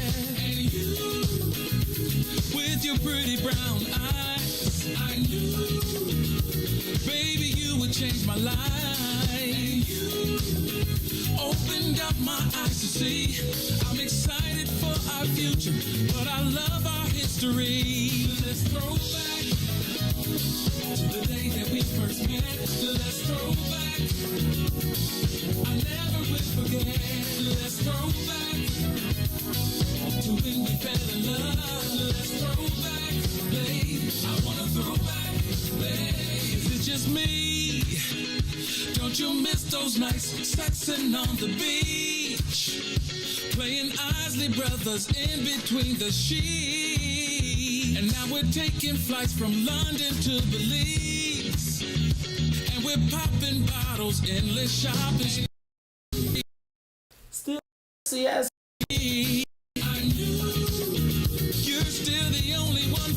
You are listening to the Maze Jackson Show. I'm your host, Maze Jackson. Got my co-host, Ruthie Moore. DJ Riis the Ruler, Mr. Business in the Front, Party in the back. He do-ragging it today. Hat and do-ragging. Hat and do... Was that a song Everybody can't too? pull it off. No, everybody can't pull it off. I could. After a certain age, I think y'all need to give it up. But Riis, you right on the money with yours. Perfect age. Did you let the shag... Do you let the blonde shag hang out? Of course. So do you comb that separate? You brush and then comb? Yeah. You pick it out. How long? You gonna braid it? Yeah, you know, I think I'm gonna do it. You gonna get a tail? No, I had one. I think I'm just gonna get like, I don't know. I'm probably gonna braid a couple of times. That's it. Okay. Go ahead. It's going with your blind braid. That's you know what? I don't know. That's like hat fishing, as they call it. If you got braids hanging out the back, but you ain't got no other braids, I might What's only be hat trying fishing? to. You know when you like, you don't know what hat fishing is. Look like I got long hair, but I really don't. Hat fishing is, or like beard fishing is when it's when When man get the spray on beard. no, it's like hat fishing is like when men look different in a hat and then they take it off and you like, oh. Or beard fishing is when like a man cut their beard off and you like, oh. Hat fishing, beard fishing. Y'all ain't never heard of that? No, but that's funny. Yes, y'all be hat fishing out here. Some of y'all be looking so good with a So hat y'all on. be mask fishing? Don't hold on. No. This ain't about women right now. And mask fishing. We talking about y'all hat They fishing be looking and beard out the fishing. eyes, and then they don't got no teeth. It's like you can them up here, like you go, like you can tell the ones they got eyes, they eyelashes be over their glasses. Mask fishing, and they be That's like, funny. all right. You be like, eyelashes be so long, get that. Whatever. They be eyelashes be so long, their glasses be smudged. Hat fishing. Well, It's like I can name some hat fishers. like who? Common. That's a big one. The big. Oh, cause he wet when he. I thought he was bald headed. He is. He got a milk dug head. Guess we won't be getting comment on. Okay. Listen. What? Go ahead. Come I was on. gonna say after his mama was on the school board when Rom closed all them schools. I don't know if we really. Oh, you really making sure he ain't coming out? Like, I'm and just so saying, I'm just like, come on now, Common. Talk about my mama too. He was on Sprite mixtape. Forget you and your He was Sprite on the Sprite mixtape. He mixtape, gonna say, though. "Okay, though, fuck that Sprite His mixtape." mama wasn't right though, and he wasn't right. Let's just move. We was talking about Come on something there as long as serious. Ruthie ain't on there. That's what he was saying. Not well, you know. So, you know what, Riis? Can I tell you something though? If somebody made something like that, then they wouldn't be on. Like you don't get to pick my friends. You just don't get to pick my friends. Speaking of that, did anybody watch the Rick James special on Showtime? Y'all should watch that. Nobody got Showtime. You gotta grow up. You got Showtime? We gotta get you grown. Yes. You gotta Oh, get wow. grown, kid. My girl, she was- What you mean? I got Oh, Showtime? He just said my girl. But you watch Showtime Comcast. too? Yeah. Oh, never mind. She worked for Comcast. Come on now. But I told you the site though, 1, 2, 3, 4 movie. You can watch anything. Man, on that, I ain't trying to get spammed. Man, Ruthie like they gonna be watching me through my TV. If you know about it, I'm pretty sure they know about it, and they just logging them IP addresses. And what they gonna do? Just wait and see. Did you get vaccinated? No? Well, we see that you got time to be still in cable. You ain't got time to get a vaccination. We're taking you away. Keep it knocking, but you can't come in. You obviously ain't watch Cops because they will come in. You ain't see the Anjanette video. Ruthie, right. Everybody had Ruthie. I didn't know people watch Showtime. So you do, so you can see the Rick James special. Rick James, man, was an interesting character. Besides his sex affliction, he was like super pro-black. He was. Did you see that? Did you see it when he was talking about, you know how everybody was making fun? I used to make fun of Rick James because of the braids. And you know that he took that from an African Maasai tribe. And do you know why Lionel Richie became so big? Why? Because Rick James snapped off and cussed the white boy at Motown out. And so they said, oh, that's it. He got paid $1 million a record. And he jumped one day. The white boy didn't put him on because he couldn't get on MTV, and Michael Jackson did and Prince did. So he jumped on the desk and he put his, thing in the guy's face and said, sell my freaking album. But he didn't say freaking. Then he chopped up cocaine on his desk and snorted it and then walked out. Only Rick James. Whoa. Oh, man. Billions and Shameless. Billions is off the chain. Shameless comes on, I'm Rick James. I'm Rick James. Put my feet on your couch. But it was dope. That was a good one. You should watch that. All right, y'all. Oh, God. Everybody watches Ray Donovan. Ray Donovan is the G. Ray Donovan. But Ray Donovan, boy, he troubled, dog. Yeah. He troubled. Found out about him. And his mentor was killing his sister in the bathroom when she was babysitting. I was like, it's too much. I can't take it. It's sometimes cable is just too much. I be traumatized by cable movies sometimes because I just can't believe people are so terrible. I did not know people were like that terrible. Yes, you did. No, I didn't.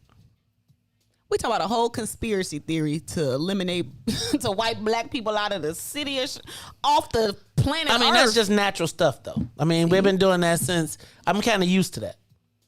Right? Like, you seen Exterminate the Brutes, right? I mean, they be killing black people in ways. They was collecting our arms in baskets, our hands, so that we could not steal.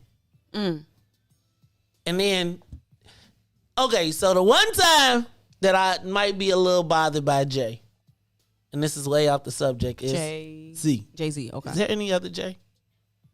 Yeah, Like, Jay Electronica. Who?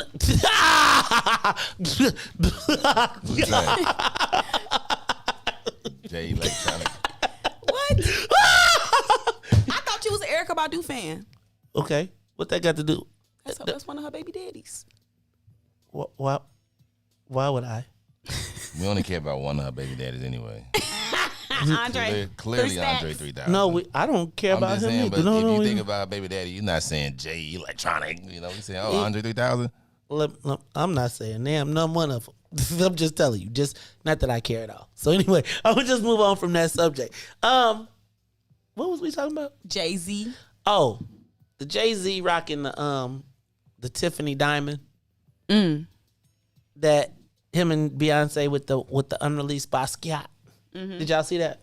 And everybody snapping on him because the diamond came from the diamond mine with the chopped off hand. I bet he was like, dang, I didn't even think about it. Beyonce was like, I thought we vetted all this. Now, you know, if it's a big diamond, ain't no Africans got damn parts of it. Can I tell you, I was in Zimbabwe and I saw a diamond about this big, like shiny, like put together, and they couldn't sell it. Why not? Because the white boys was like, until we own the mine, we ain't buying none of y'all stuff. Oh, wow. Yeah. All right, so I'm back to my thing. All right, Ruthie. Do you think that? So do you believe? Let me ask Riis, because Riis be like, y'all did it to y'all. Riis, do you believe that there could possibly be a conspiracy theory about the violence in Chicago? That it could be manufactured at all? Oh yeah, definitely. Like I said, I was with the callers about how they try to, take our land from us. So like I definitely understood that. I was going to actually say that myself. So I definitely believe that some of it is, done by the government to, like a plan to either get us out of there or try to make it seem like we need to get like that little crime thing because of this happening going on. So they always do it just a little something like for us to say, yeah, man, I'll vote for that. Yeah, man, I'll do that. And it's really a plot to just get us. So do you think it's government, or do you think it's officially government, or do you think because who calls the shot? Who says, all right, kick it off over there. We getting ready to get that now. Right? Like, how does it go? Like, who's at that meeting? And is it like osmosis, or is it like a straight up plan? Like, does somebody say, all right, let's intentionally, so let me ask you a question. Remember when they said the schools got closed and the lady said that, Stephanie said that they pushed everybody west, knowing that they were going to merge these? Do you think somebody said, y'all know it's gang conflict, or it's going to be yes? Or did they say they never even considered it, knowing that, was it like not spoken of, or was it so what? So I remember during the great school closings that we was just talking about, Barbara Bird Bennett and them, Common Mama. Y'all loved her. That I know, y'all, right? you just like, look, this is. Let me just tell you, this is how WIIFTBP, like, you know how people be like, we ain't gonna have no.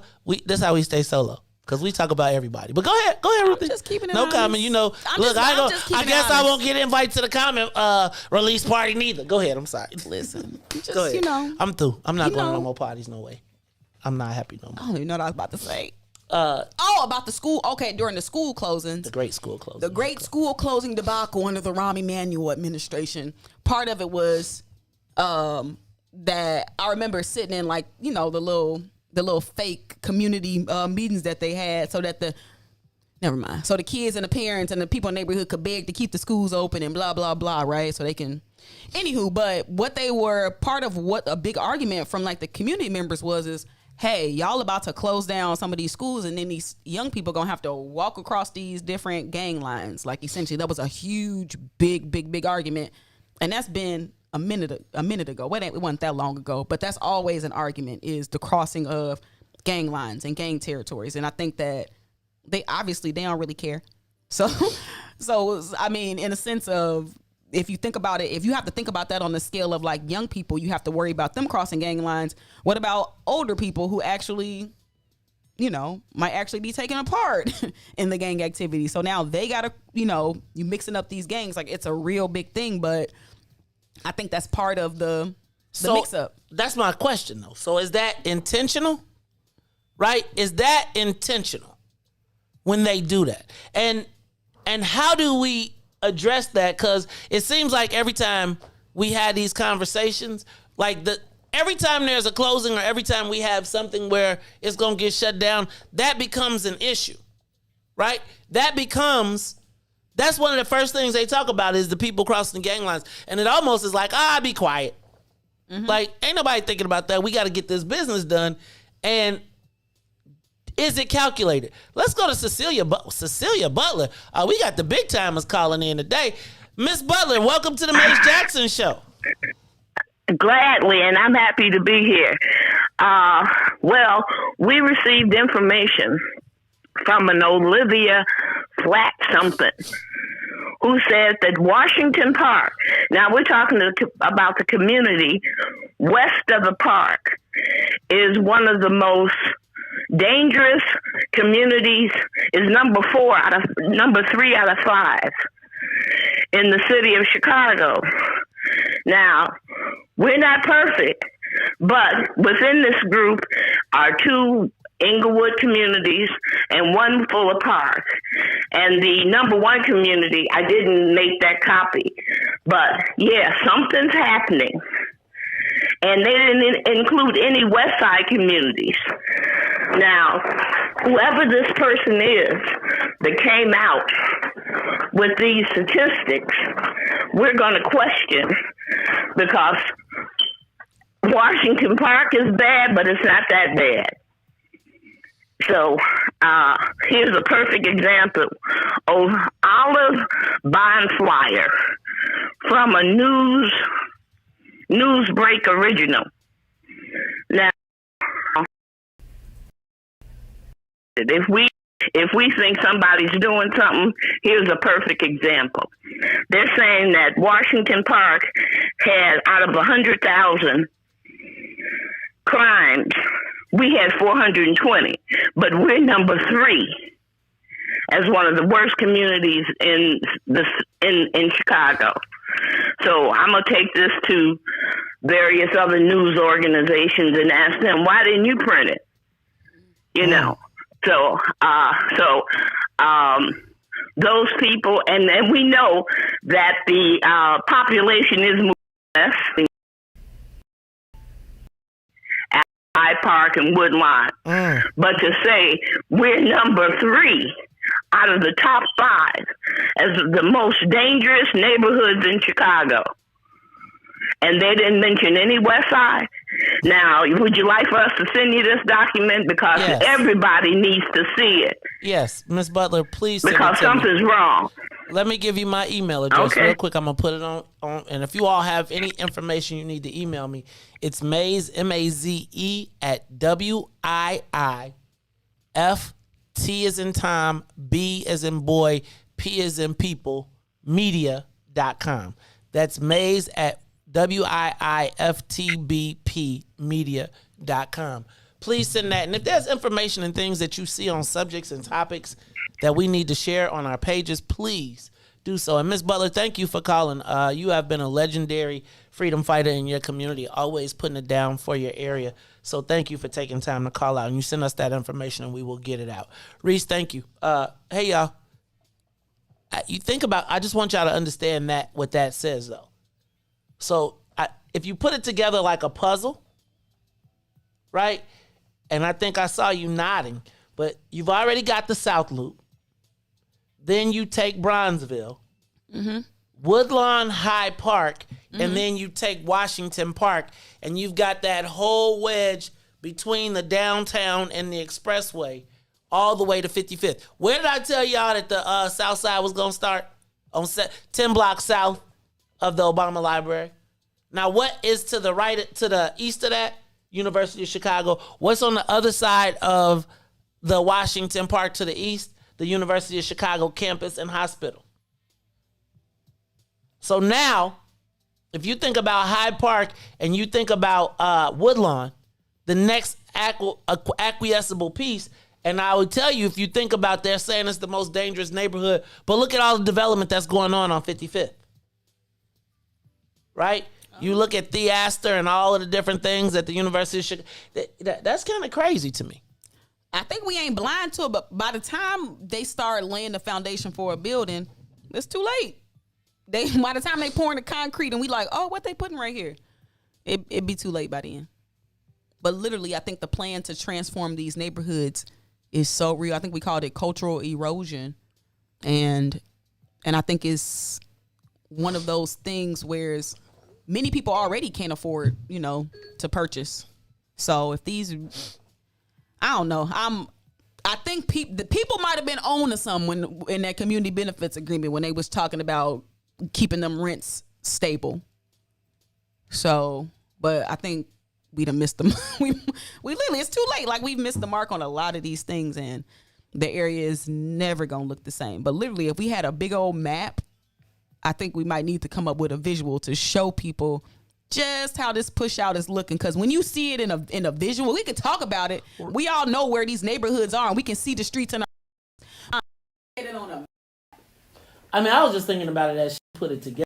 I was thinking about, look at all the communities east of the Dan Ryan that they went 3 miles out of the way to keep separate. So if you think about that, and then you add the call, who was the first caller that talked about the projects being put up to occupy the land until they had something to do? Because remember how I told you what they was doing on the west side was building big old empty warehouses that look big, only have a flat, knock it down with no trouble and build when it becomes a hot property. Prefab. Yeah, you know what it is. It's those them little steel sheds, like how they build the AAU joints. You talking about just like that tennis facility that they got? Hey, I'm just. Hey, I like. Tennis. I like tennis. Cut it out. I'm gonna have no damn guests around this man. Jesus Christ. You know people be looking at me funny already. I be like, that's why I can't go to no Ruthie. I got to have my own parties. For real. Cause people be looking at me funny now. Be like, Ruthie, Nah, Ruthie, it's like I get enough enemies on my own. You can't just be adding to the pile. It's like it's kind of like don't believe what they say. Don't believe your lying eyes. Mm-hmm. It's like we live in these communities, so we literally see we see every aspect of what's happening. We see some of the people that might be causing some of the actual doing some of the trigger pulling. Some of us know them people. Like, so we live in it in a different way. Like, there's no amount of reporting that could tell somebody how I feel in my own community. You know? It's so... Really, what can we do? Well, so here's the interesting part. And I'm not going to go further down the path. But I want you hit on something that I swear I really am not going to try. I'm not dogging the facility at all. But I want you to look at what's happening on that same block and what the temporary facility allowed to be built permanently. And it's the trade-off. Remember when I told you every time I talk to a developer, the first thing they say is, let us build you a community center? Right?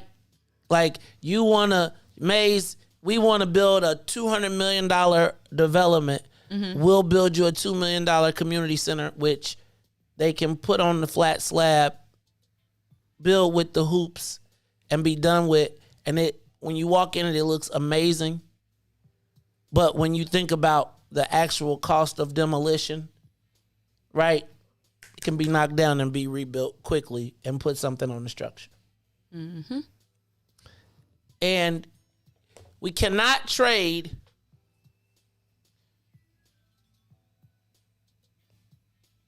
permanent structures, permanent buildings on our land for temporary community centers. No matter what name they put on it, no matter, like, you gotta. So here's what I would always tell you to do as we start to move forward, and then I'm not gonna trip at all. Look at how facilities are built. Are they built for permanence, or are they built to be easily removed? Think about what they were able to do with the projects and how quickly they knocked all those down. And so when I see brick, come on, compared to aluminum, I gotta say we didn't get the same. They want the land.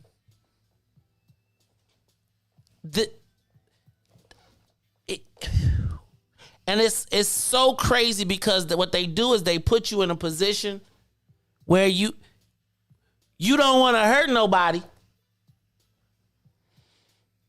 And in 3-5 years, they don't care. And it's like, I have watched so many people be put at the forefront of our demise, sometimes unwittingly. Like pawns, right? Yes. And it's like it's like you want to root and you want to be happy and you want all the stuff to be, but it's like, it's part of why I just, like, sometimes I just be quiet. Mm-hmm. Cause I be like, as the Maestradamus, I'm telling you what this is. You don't want to believe me. And when it happens to us, and then all in the meantime, we selfied out. I told you, we.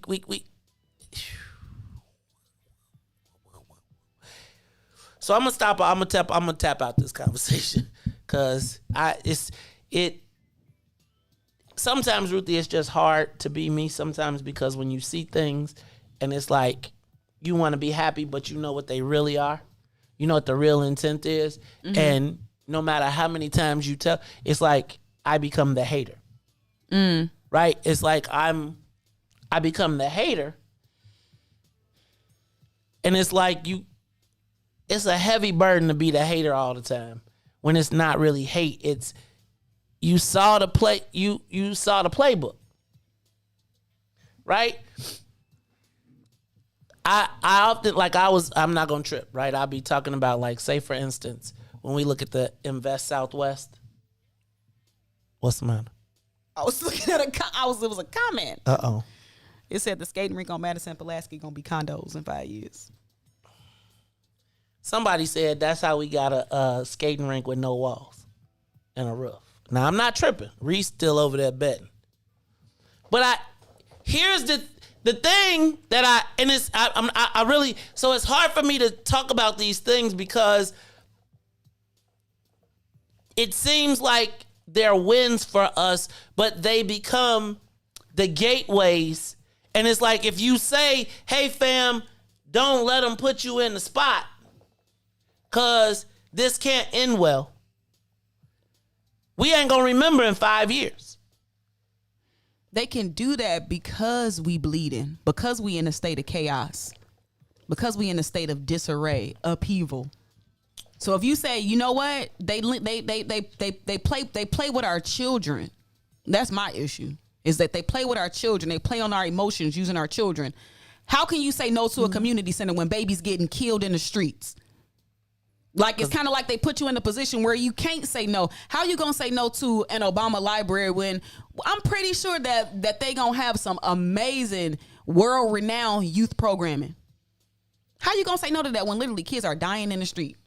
So they kind of put our backs against the wall with some of these things. And anytime, and stop playing with the babies. I guess that's my thing. Stop playing with the kids. The babies are the best pawns. Because who gonna say no to something related to the kids? And y'all gonna be mad at me. That's see, thank you for saying it, cause see, that's what happened to me. And then everybody be talking about I'm tripping. It's like we want to see our people. It's just hard for me to smile, y'all, when I know what when you know what's they say, the overlay for the underplay. Mm-hmm. You know when you know what the overlay for the underplay is, and then it be like, yo, cuz, yeah, they and what they put you in a position where they know you don't want to hurt the people that are seemingly coming up.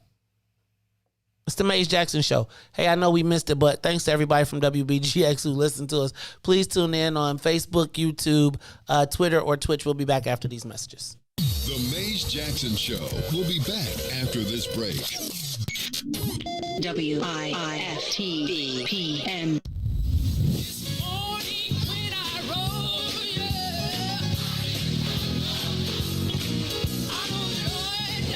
Church Chicago's Power Hour. I'm your host, Angie Mims, and Terrence Keys, TD, a.k.a. Terrence Daniels.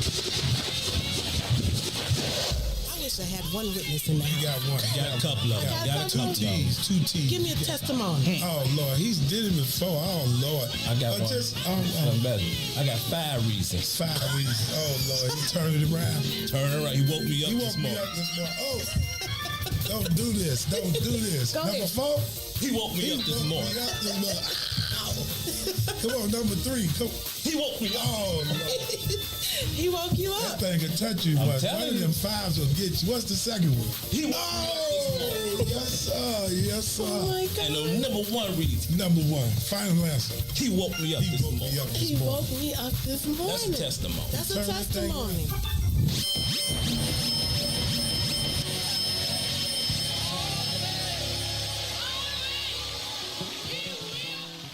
And now, traffic and weather.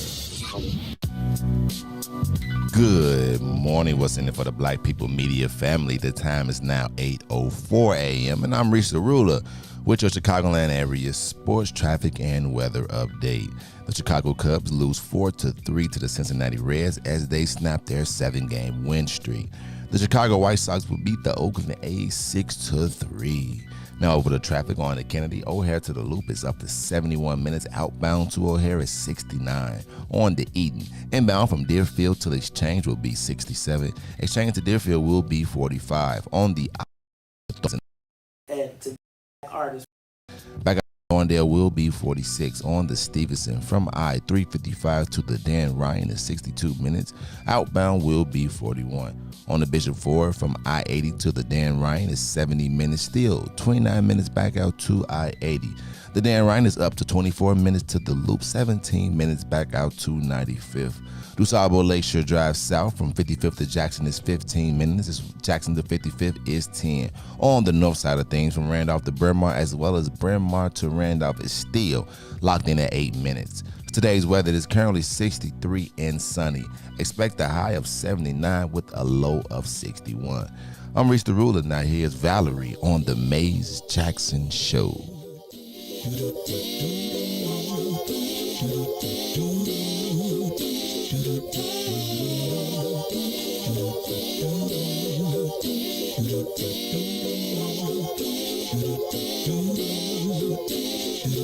Well, sometimes I go out by myself and I look across the water and I think of all the things what you're doing, and in my head I paint a picture.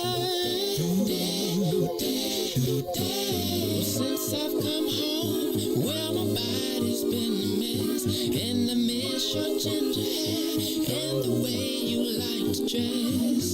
But won't you come on over? Stop making a fool out of me. Why don't you come on over,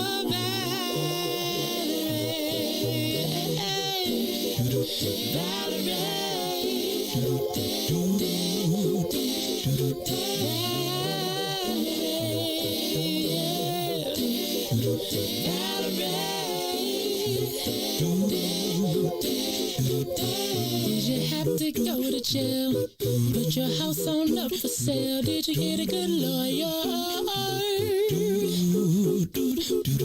I hope you didn't catch a tan. I hope you find the right man who'll fix it for you.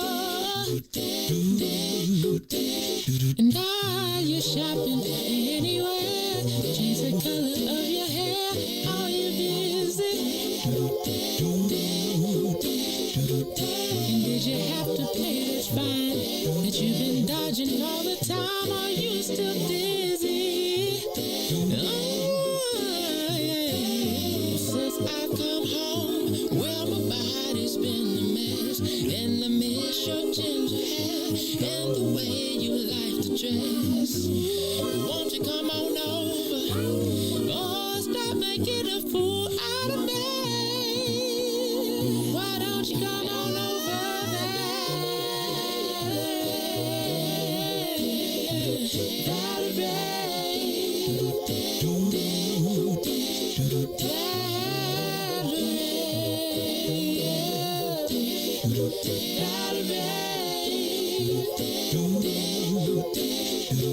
Well, sometimes I go out by myself. Look at 90% of people that and I think of all the things what you're doing. In my head I paint a picture. Since I've come home, well, my body's been a mess, and I miss your no, like dress. Won't you come on over? Stop making a fool out of me. Why don't you come on over there?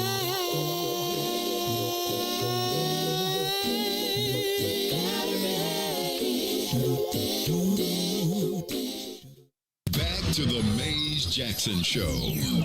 You are listening to the most dangerous show in the morning. This is What's in It for the People Radio.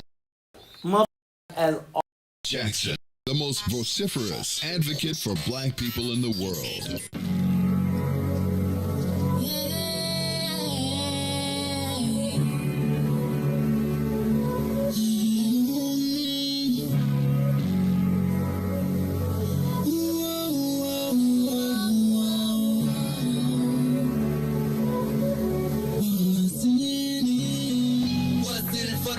People, 'cause economically we we are not equal. Waking up to life, can't toast no more. I told y'all, yeah, this a dangerous show. Don't go to church if you ain't trying to help us. Don't even try to be around and can't protect us. We see the lies, not other politicians. We need money and no symbolism. It's Mace and Riis and Ruthie and Todd explaining how we all come from God, giving us tools to beat the odds. If we united, our movement gon' stop. If they ain't trying to help us, they ain't trying to do nothing. We gotta do something, we gotta stop running. It's time to confront the problem. Really, you expect, you oppressed, it's all wrong.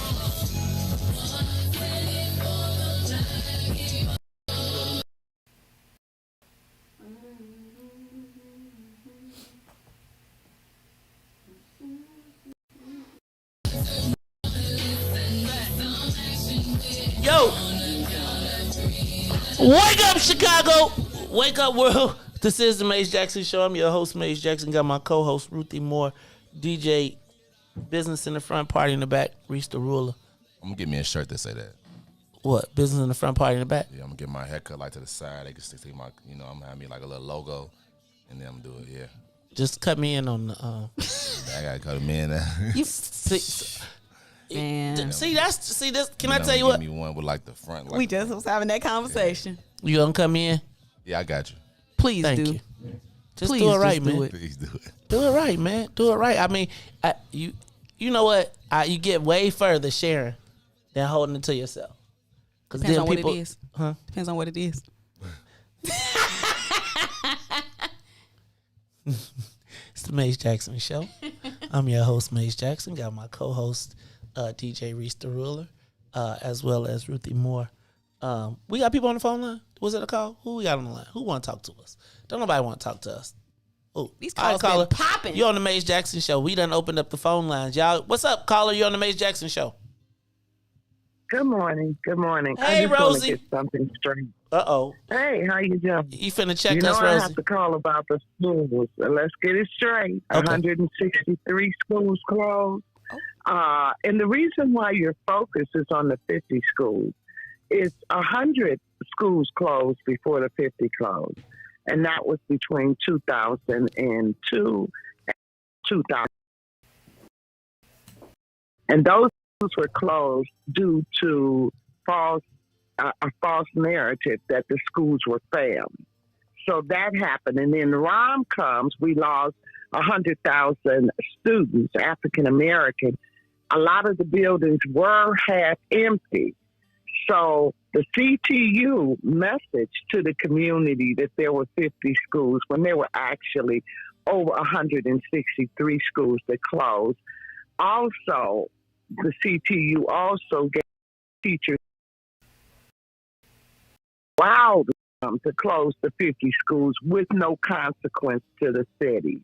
And that is why you have thousands of black teachers on the south and west side that went straight to the unemployment line because they signed under Lewis seniority and economic layoffs away right before WIIFTBP closed the 50 schools, which allowed him to go in and close them with no consequence because those black teachers all had to go to an unemployment line instead of into the teacher reassignment pool, which would have gave them 3 years to find work. They would have still been in the system.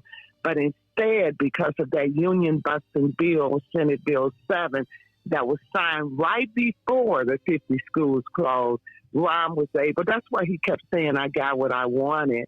He wanted to purge the system to help gentrify the communities, and these white people weren't going to come back and put their children in the schools where they had black educators. So I just wanted to add that to the mix. I have a book coming out called Drinking from the Whites Only Fountain in the Air of the Obama Legacy, which talks about the schools and what's happening and how it's tied to gentrification and the impact on the African American community. I just wanted to share that. Thank you. That is Rosita Shatanda. You see her on Facebook all the time doing her thing with Brian Mullins. Don't get him in no trouble because he stay banned. He stay in Facebook jail. I think they might have cut his profile. Hey, y'all, this whole concept of the nefarious, like, I guess, Ruthie, do you think they plot it, or do they like know it and then don't talk about it? Like, is there a point when somebody be like, let them then just kill each other and whoever live? Yes. Wait, yes what? I think that, sadly, I think really that's the strategy. Otherwise, the notion of policing within the city would be different. We wouldn't have such a low clearance rate for some of these shootings that's happening in our neighborhoods. If they literally put a concerted effort on finding these shooters and these killers, I think things would change. How we got this whole network of security cameras? We do. They work for the white people. They work when white people get killed. All right, y'all. Any other calls? It's the Maze Jackson Show. We're going to move on. Ruthie, I want to talk about. So I want to talk about a couple things, and I'm a mix two topics together. So at 8:00, I was planning on talking about what does being black in Illinois mean. But at 7:30, I plan to talk about what's one thing we can all do to build our collective self-esteem. So I want to talk about both of them. I'm going to merge them together. Yesterday, we asked the question, do black people have low self-esteem? Would you agree that the answer to that was yes? In general? Would you agree? No. No? Collectively, maybe. Yeah, not individually. All right. But collectively as a group, do we suffer from low self-black? And I'm not call it that, maybe. What you want to call it, Ruth? Maybe miseducation. Lack of knowledge of self. Okay, I'm going to give you a couple examples. Not looking white people in the eye. It was against the law. Brandon, right? But I'm saying low self, which buries into you low self-esteem for generations. Mm-hmm. Brandon Tomlin did this one yesterday. He said when the white folks be on the sidewalk and we automatically defer to them and move over to the side, mm-hmm. or how we call white people sir or ma'am, even if they're much younger than us. Mm. And so as I was talking with my cousin yesterday, thinking about this conversation too. And I was thinking, Ruthie, is there ever a point in our history in America where black people can point to that we had? Is there ever a point that we ever, how do you say this? We're not inferior in this country.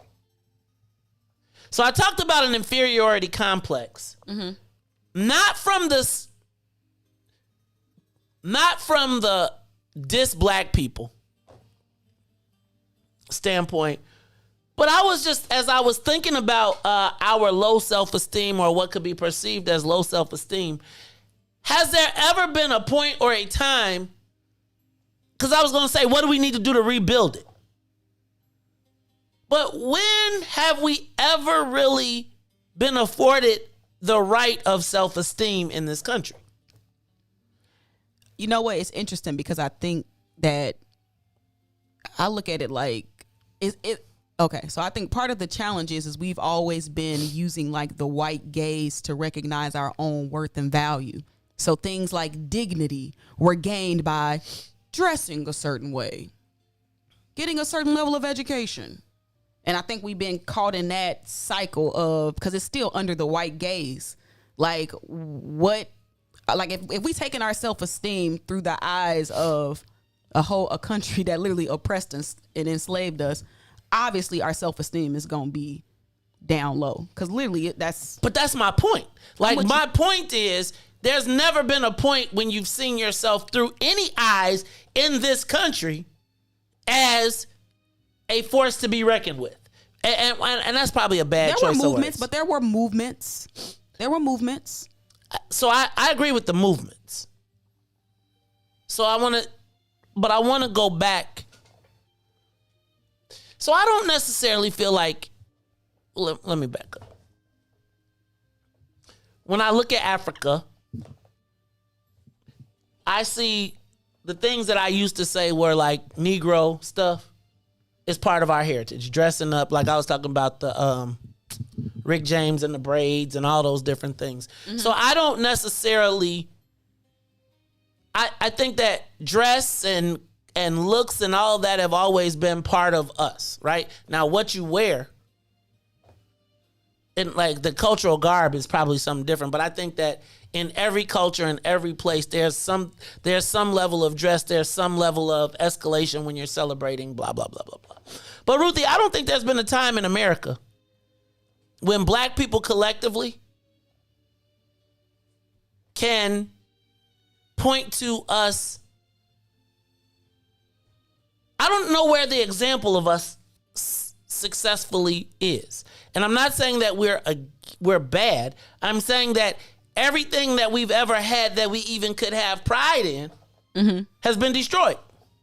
Right? So let's say collectively there was no internet.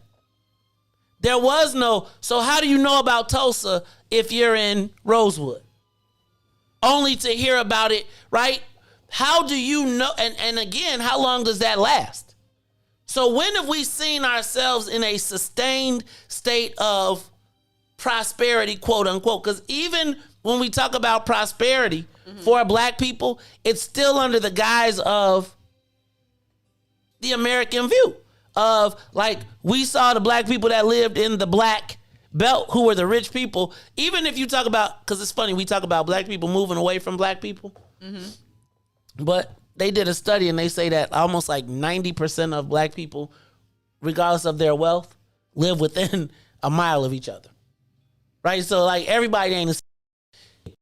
My question comes, because if we have, and I do think we have self-esteem issues.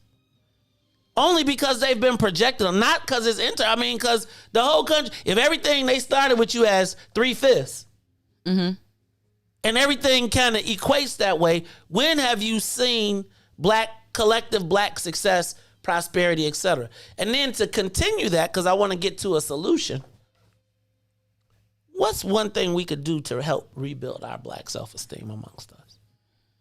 Give us a call, 872-259-7474. What's something we could do simple to begin the process of rebuilding our self-esteem? Because I would argue, as the more I think about it, we've had examples of what could be, but I don't know that we've ever seen us live up to our potential collectively. And without having an example, it just becomes that much harder to get to. And it almost becomes pervasive in our minds that we're supposed to have less than. That we're not supposed to be at because even our success standard, regardless of what eyes you look at it through,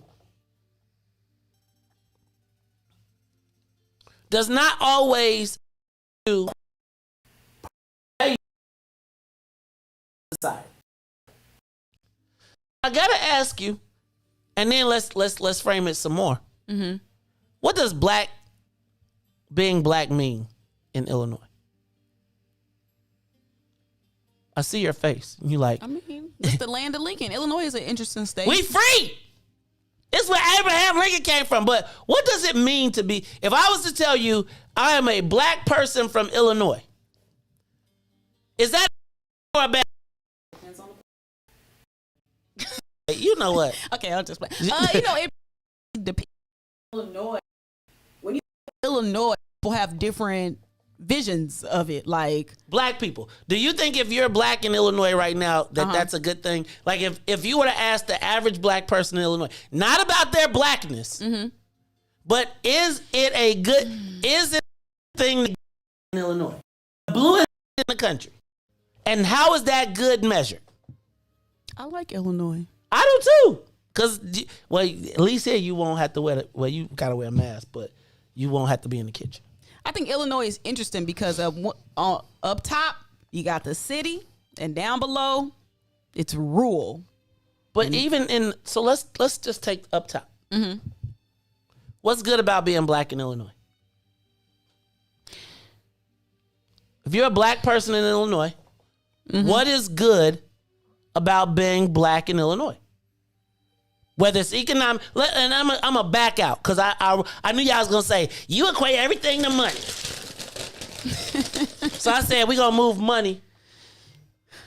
Let's start with what makes you happy, and is Illinois a happy place for Black people? Spending time with your family. Okay. Do you spend time with your family, and are y'all able to enjoy? Like what is Black in Illinois, and what's good about being Black in Illinois? Like what? Because it seems like somewhere in this space,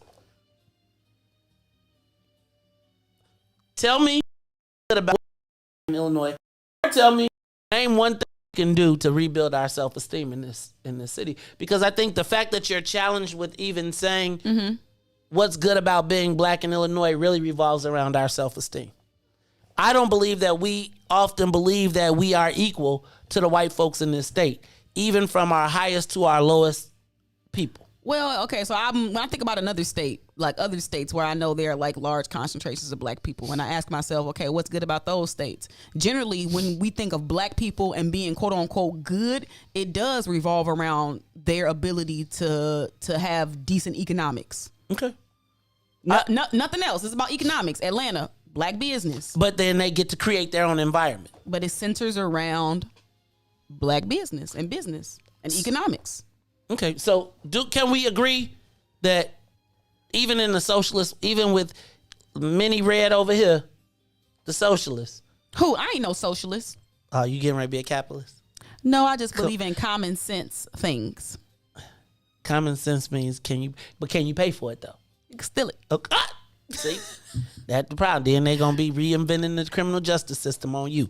So I gotta ask you, how come that question is so hard? Well, first of all, I think economics. I don't think you can ignore economics in the process of happiness or of being good, because if you can't eat, if you can't pay for your basic needs, it's not gonna be good anyway. Mm-hmm. But I gotta ask you, what's good?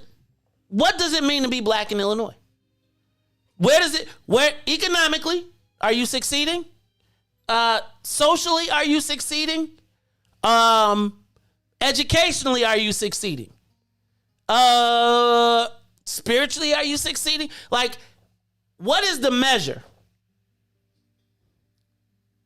Okay, like the elements of our lives that make a community, that make existing. What do our neighborhoods look like? What do our food and housing options? Do you know yesterday I was watching Chicago Tonight and they was talking about pets not being safe during COVID? Why? Do you know they were talking about homeless pets during COVID? Oh yeah, it's an uptick. Who do better, dogs or people in Illinois? Black people. Who they care about more? Well, let me ask you a question. Here go one for you.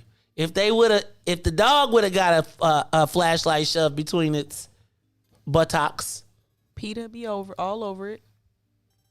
So I gotta ask you. I think it's a challenge though that we can't really name what's good about being Black in Illinois. I mean, I can't name what's good about being Black in a lot of actual physical places. But I live here. In the blackest of the blackety black, I'm telling you. And I think it has something to do with our self-esteem, Ruthie, here. Because even when we have what would be the perceived power, we don't feel like we should necessarily have it. I don't think that Black people in Illinois see Black people as equal as white people in Illinois. Do you think Black leadership sees Black people as equal? I mean, so I think the interesting thing about Illinois is the stranglehold that the Democratic Party has and the way that power was leveraged during the Mike Madigan years.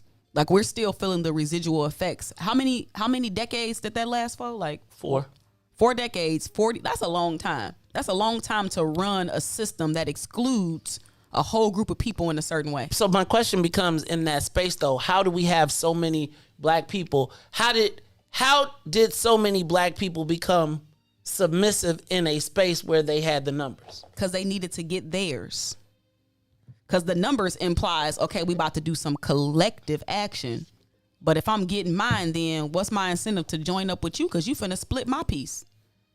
But if we could split it up and we could get 300 pieces together, then we ain't gonna even miss the pieces that we didn't know we didn't have. Listen, after you told me that Illinois had the most black elected officials, like, you told me that like 3 or 4 years ago, and I just couldn't believe it. Well, I mean, because wealth is legislated. When last time somebody black got rich in Illinois? Maybe with the cannabis? Oh, yeah. Let's hope. Yeah. Okay, so when we come back, I want to know from y'all, what is one thing that we can do to raise our black self-esteem?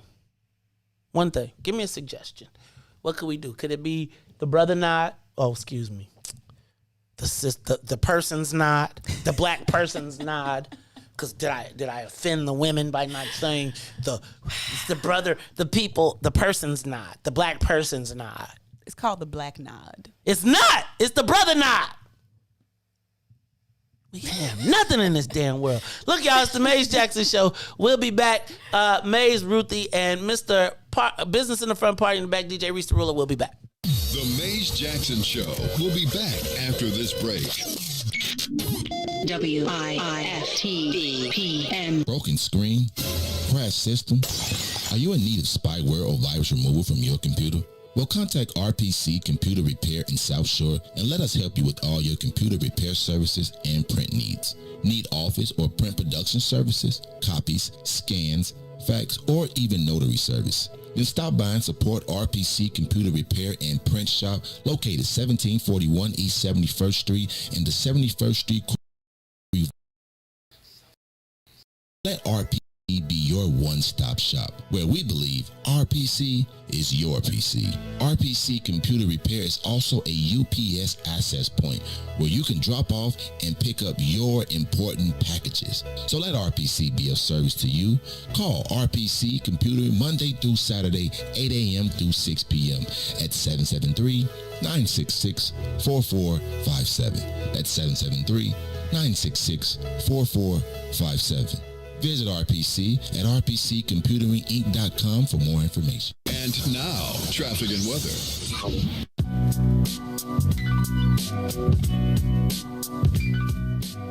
Good morning.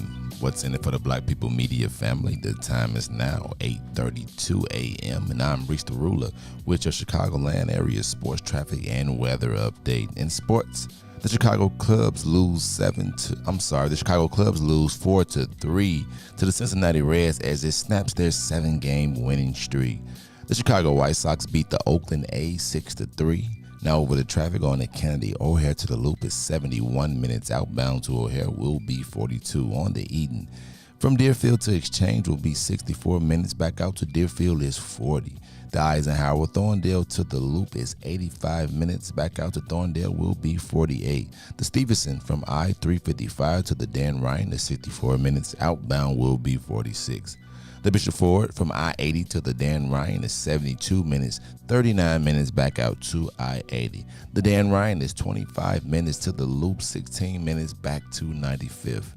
DuSable Lakeshore Drive South, 55th to Jackson is 14 minutes. Jackson to 55th will be 11. On the north side of things, still holding strong on the 8 minutes. That's Randolph to Bryn Mawr as well as Bryn Mawr to Randolph. Today's weather, it is currently 66 and sunny. Today will be a high of 79 with a low of 61. I'm Riis the Ruler. Sparkle Media.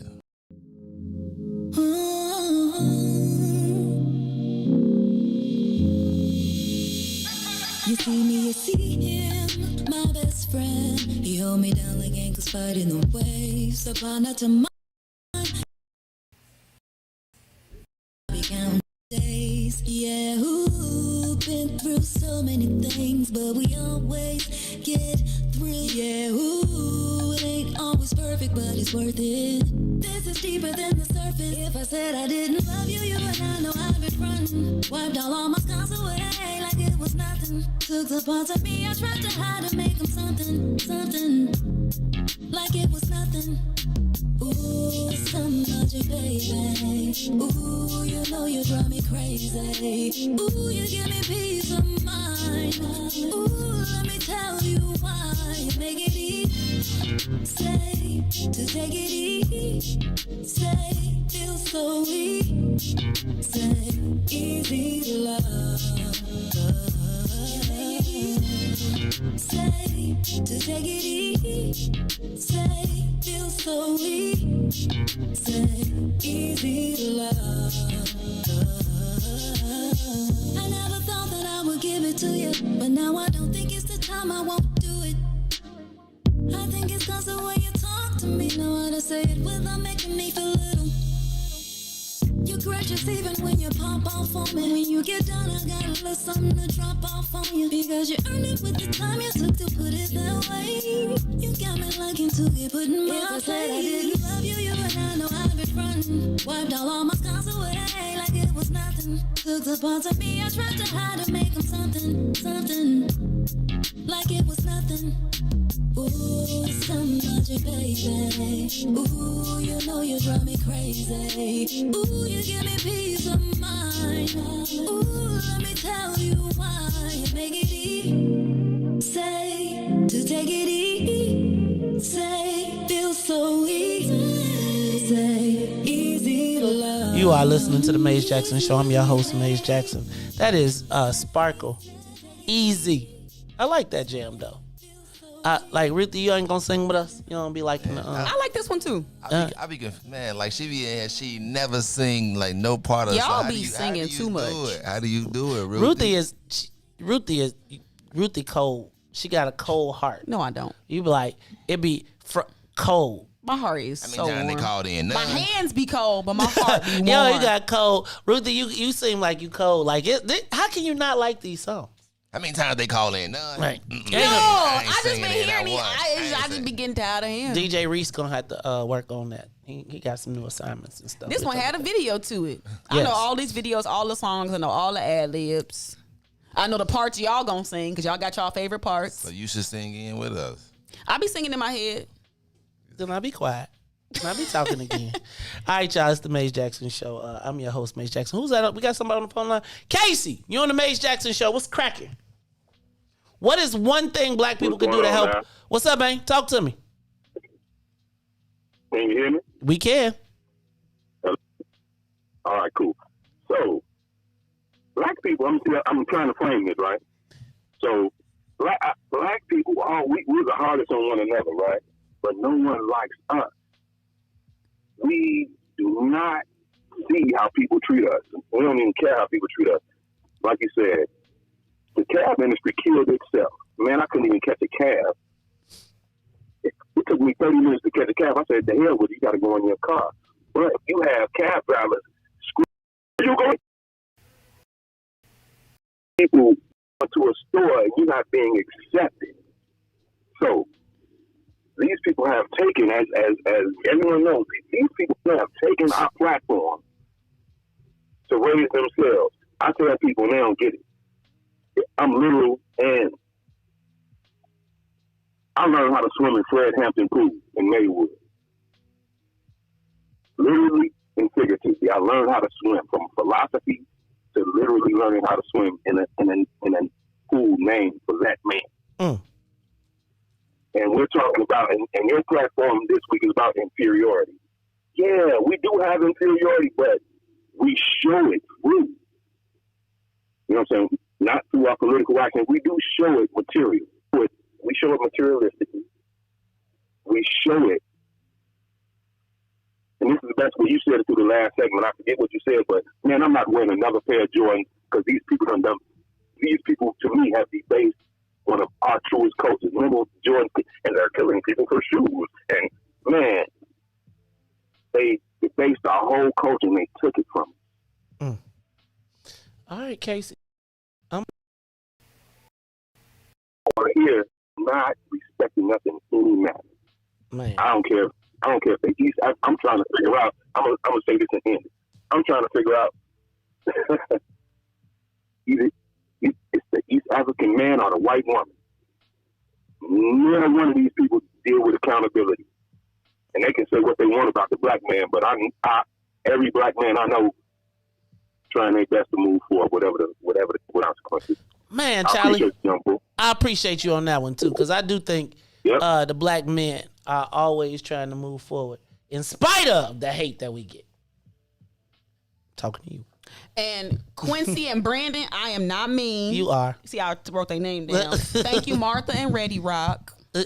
Ruthie, you pen dropping there? You drop pens? Ruthie, you look like kind of punchy. It depends. What it depend on?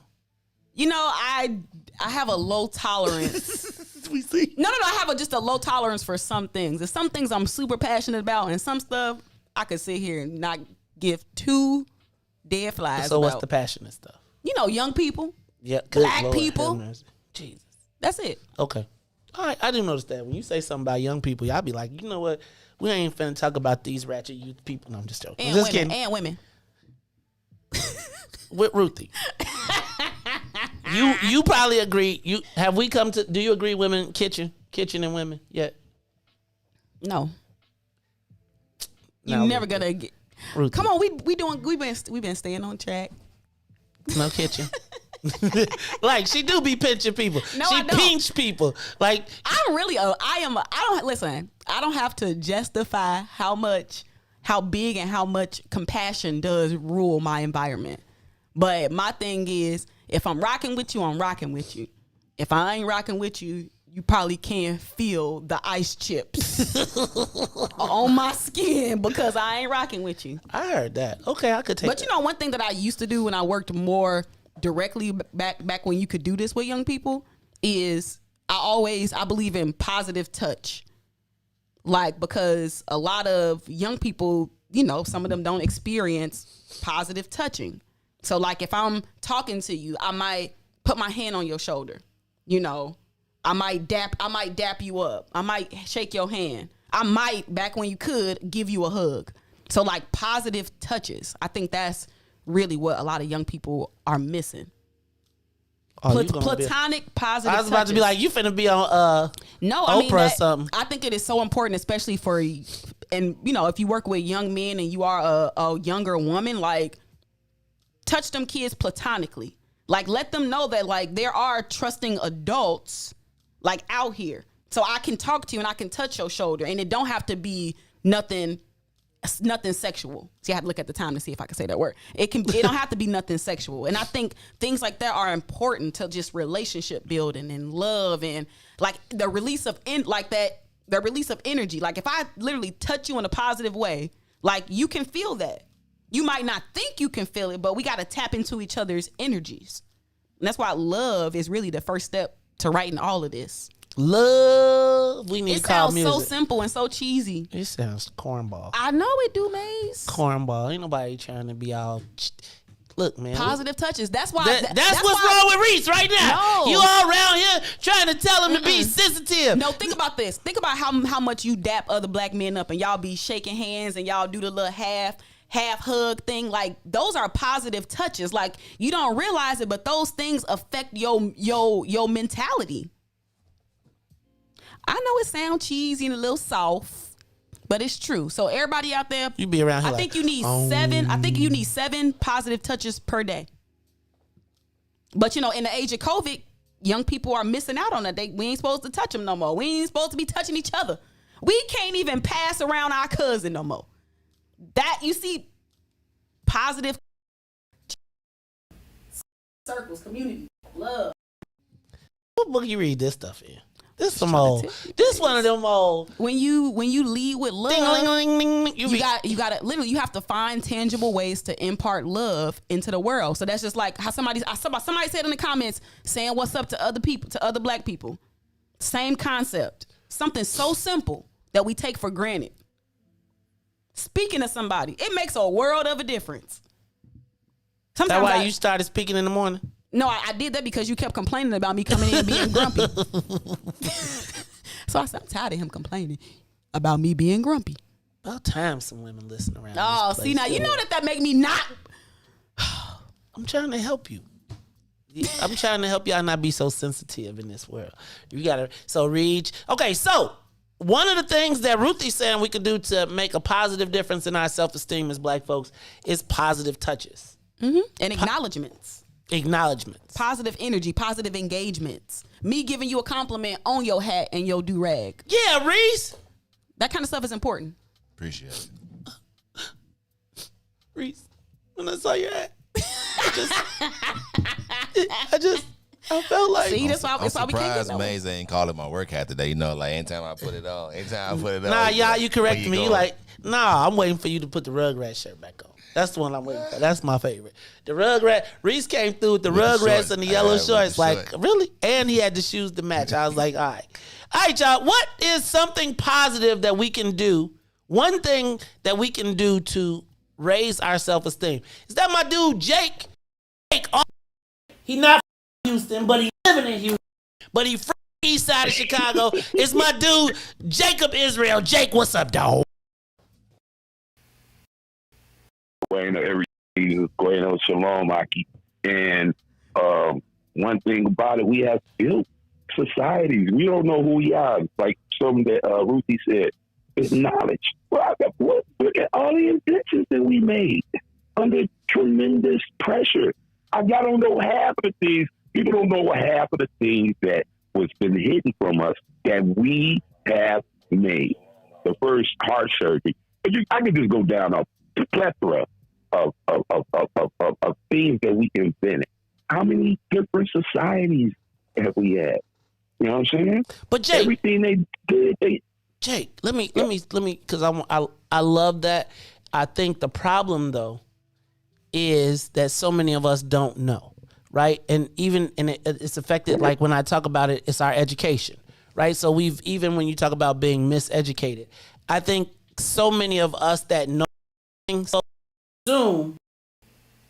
assume that everybody knows, right? I'm gonna tell you, I did not even come into knowledge of blackness, Black people, Black anything as being during the civil rights era and we were slaves until I got to college. And it was Steve Coakley saying, look, man, y'all, and if you've never seen that, right? And I'm saying we don't really have tangible examples in this country, right? And even as we start to move into this... Tangible examples of what?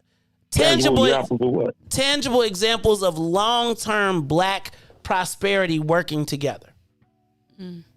Right? What about, like, Tulsa, Oklahoma? What about Tulsa, Oklahoma? But how long? No, Jake, I'm with you. So, no, I'm not even I'm not fighting you. What I'm saying is, by the time we learn, think about it, we're just now learning, and I'm not saying you, but I'm saying the masses are now finding out about Tulsa, about Rosewood, right? Like we saw the movie Rosewood, but I don't even think that when I watched it, that I put it in context. And then when you put it in context to the bank saying, okay, we're going to loan 13 cents to every $100, when have we ever seen Black, not survive, Jake, not survive and thrive in spite of, but like long-term Black people working together, not in a pyramid, but right here in this country. We haven't seen it. And I think sometimes what winds up happening is we, like the me's, the you's, the conscious Black people, the Ruthies of the world, we can go all the way back to the African pyramids.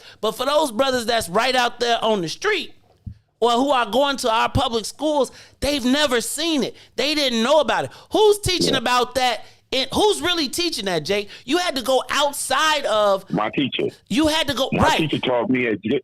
Okay. My teacher at Jan Thorpe in elementary taught me that, even though I was in the bad boy course at Jan Thorpe. Miss McKenzie, even though I was in the class, you know what I mean? Jake, you wasn't at Moses Montefiore, was you? No, I almost went to the audio. I almost went to the audio one time, man. But something I had nothing to do because I was, this girl was bigger than me, and she was fighting, and my cousin jumped in, man. And they go, like, I ain't got nothing to do with that. You know what I mean? I almost went to the audio. But my particular teacher, man, she very cultured us. I had a Black teacher for like 4 or 5 years in a row, and then in high school, I went to Michigan. But and also, now the older people might be scared of white people, But these young guys are not scared of no white people. They're not getting in the streets. They're not looking down, scared to talk to them. Anything they won't look in their eyes because if they make them mad, they like Vicks. They gonna do something bad to them. So, Jake, I do appreciate that. It's just my concern is if they see us the same way. Like we can't all, if you going downtown and you finna find Vicks, then let those be the Vicks. But don't prey on us. I ain't talking about that. I'm not even talking about on just a Vic level. I'm just saying they're not scared of him. They're not scared of him. I agree with that now. I agree with that. And it's not because they ain't been around them. You know what I mean? The people down, the older people, the older church people. And then I'm gonna tell you a solution. Not movies. Get that book. That Bible is our history book. We are the chosen people, and I'm watching the world. I'm watching it unfold right in front of us. Everything. Our children.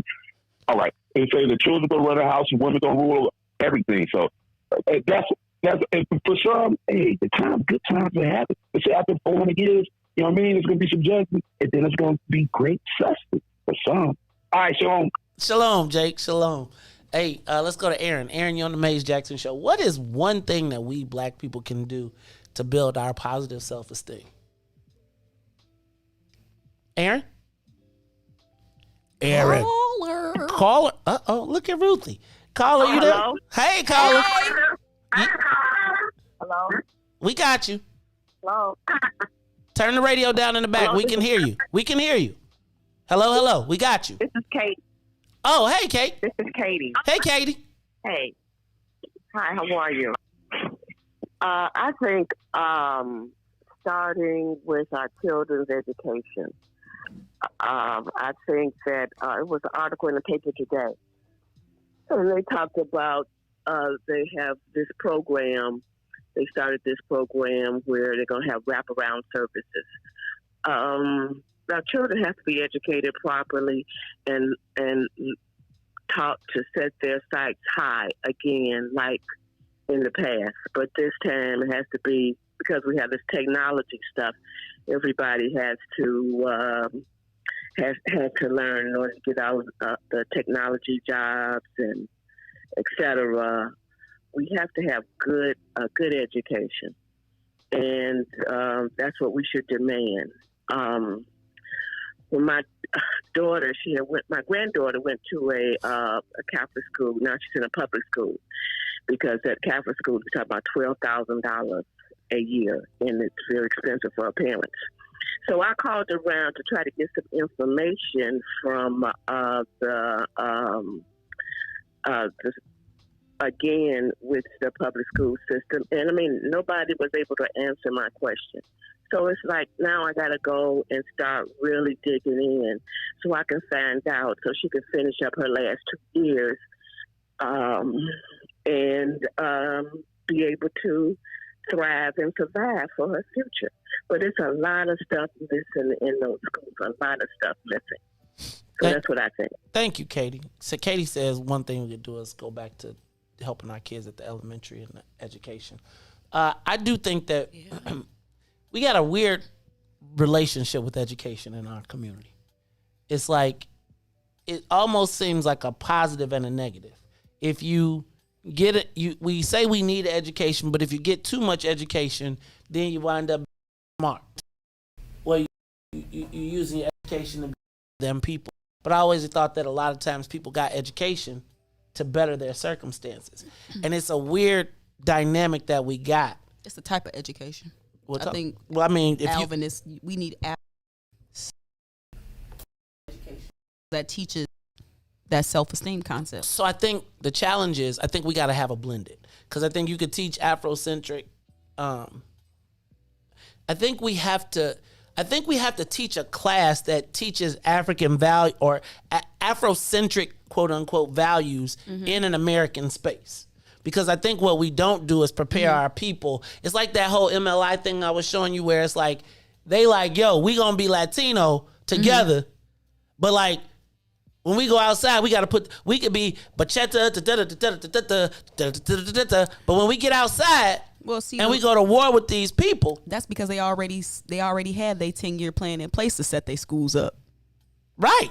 But, so they don't gotta focus. They on to some some other stuff. They are educating and they're growing a whole group of people like that. Right? So they think about all the schools all those Latino schools are all drilled with that philosophy. So they took their education system and they used it for political power.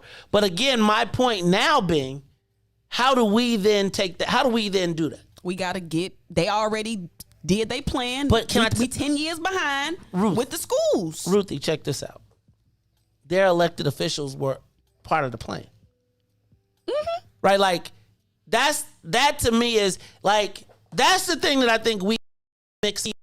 Like, their elected officials went to Springfield to go get resources, and even though they lived in the Springfield life, they came back to their crib with the bag. So they ain't never coming back home and people looking at them like, you ain't do nothing. They got control over the system that's educating their children because they understand how that Why you always be trying to sound smart? It's really foundational. My mama say it too. She'd be like, don't send your kids to the enemy to get educated. It's tough because we use education sometimes in different ways. And sometimes by the time we get done getting educated, we realize how miseducated we is. Then we got to get uneducated. Or we don't realize that we were miseducated. That's why I'm talking about this. See, like, Ruthie, I feel like there's got to be a pod. Like, see, Afrocentric education is... I need Adocentric education. I think it's just really called that. But it includes, that self-esteem, that understanding of history, and it those things. I agree. You know, like how the Greeks have Greek school, the Ukrainians have Ukrainian school, the like Jewish have Jewish schools, right? Like you gonna get this. You gonna get this Quran. You gonna get this Torah. You gonna get this. See, I feel like everybody got schools. Everybody got rites of passages related to their young people. Concerted rites of passages related to their young people. Damn young people. Part of me, I do see a lot of the comments are talking about like a spiritual awakening in some way, shape, or form. They be hearing me. We need it, but it's kind of... We need a different kind of Jesus, though. I think that's part of the challenge because, like, when I kind of learned about, like, the system of the black church and, you know, Martin Luther King and how he was, like, super high up. Like, the black church was, like, its own entity where everything kind of shot off of that. Economics, culture, finance, spirituality, etc. We need something like that. The problem with that is, though, that from Martin Luther King, that premise, the white guys figured out how to co-opt it and use the offshoots to control the pastors. See, during that time, it felt like the church was an independent entity. Mm-hmm. Like it was like a tree that was growing separately. You know, but I feel like now what has happened is those trees in the political world have become intertwined. And so it's just like Joe Biden is seeking an endorsement from black churches, right? It's like they have now leveraged that to become part of that system. And they're not a lot of times concerned with the spirituality. The church, no matter what happens in the black community now, that's the first place the white people want to start. Hey, man, can you introduce me to some churches? Hey, man, can you get me in some churches? I'll be like, hey, man, I got a new business enterprise. Or can we get me to some pastors and we can talk about it? What's something we can do positive? I'm still tripping on y'all not saying what's good about being black in Illinois. Summertime shy? Oh, I don't like you. I don't like you, smart. They don't arrest you for petty crimes, really. Mm. If it ain't really like guns or something, they'll let you go. Good one, Riis. Really? I just need to say that's our state of affairs. Think about that. That's the state of affairs. Like I'm not tripping on you, Riis. I'm just saying, like, think about when I say what's good about being black in Chicago. Well, they won't arrest you for petty crimes. And I'm not dissing you. I'm saying, like, Ruthie, we really are down that bad. We down bad, y'all. I'm trying to get up. Whew. All right, I was going to tell y'all about what was going to happen with the lineup. Can I tell y'all that y'all want to know? Yes. A little bit? I'm going to just tell y'all a little bit. So starting next Wednesday. Wednesdays are going to be our network days. Mm-hmm. Ruthie, the game has changed a little bit. We had to do some revamping. So some of your favorite shows will be returning. Some of them won't be returning. But if you are going to be looking for them on Wednesdays, they will be Wednesdays. Riis and Ron going to be working all day. Sundays. And then if you are looking for a show, you looking to, well, I'll tell y'all a little about later, but y'all going to have to call Riis up. Riis around here. See, Riis around here trying to do some other work. So now he trying to be management. So anyway, if you are, we'll talk to you a little bit more about this probably tomorrow and over the next couple of days. But starting next Wednesday, we will be bringing shows back. Why are you making them faces? Why you be making faces? Oh, no. I was just thinking about the positive touches and how COVID impacting that. Because we ain't supposed to touch each other no more. Y'all still handshake and dap each other up and hug people? Yeah. Depending on who it is. If I think you ain't clean, I'd be like, yeah, I get it. Yeah. And if your mask got dirt on it, I'd be like, I'm not messing with you. Yeah. No, not everybody. I'd be like, you got at your house, do they got them things with the sacks hanging behind them? The big fat roaches with my goodness. Nope. Must be 9 o'clock Nope. based on my pregnant roaches. All right, y'all. This has been the Maze Jackson Show. First of all, let's just be clear. I never think y'all told me. This is why we can't never get no unity. Black people always want to separate themselves. Unified, let's unify. Roaches and no roaches. Rats and no rats. Mice. Bed bugs, no bed bugs. Bed bugs. We gonna have how black are you? Like how poor? How bad did you have to be down to really be considered black? I would like to say that I probably grew up more poor than both of y'all combined. Nah, I don't know, Ruthie. You ain't seen Pembroke. Can we have a poor contest? I had plenty days where I done had. Hey, for one school year, I low-key had to iron my clothes and sleep in them because it was like the winter time, so I slept in my pants. It was cold. I slept in my y'all ain't had no kerosene heater though. And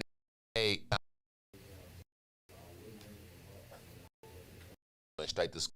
And then we actually had a fireplace. So like one time we y'all was rich. No, we weren't rich, but yeah, man. What was y'all burning in there? Some wood from what you mean? Some tree branches from outside? What you mean? Listen, I had a wood stove too, my brother. Yeah, I'm telling you, I was there. I was rural poor. I think city poor and rural poor are different. You might be right. Only had one cow. We only had one cow. We had to decide whether we was gonna milk them or eat them. Whoever in the comment, you know what? I forgot this week. I'm supposed to be on Facebook, so I'm gonna bring my MacBook and I'm gonna get on Facebook and I'm coming for them comments. Who was it? Quincy and Brandon.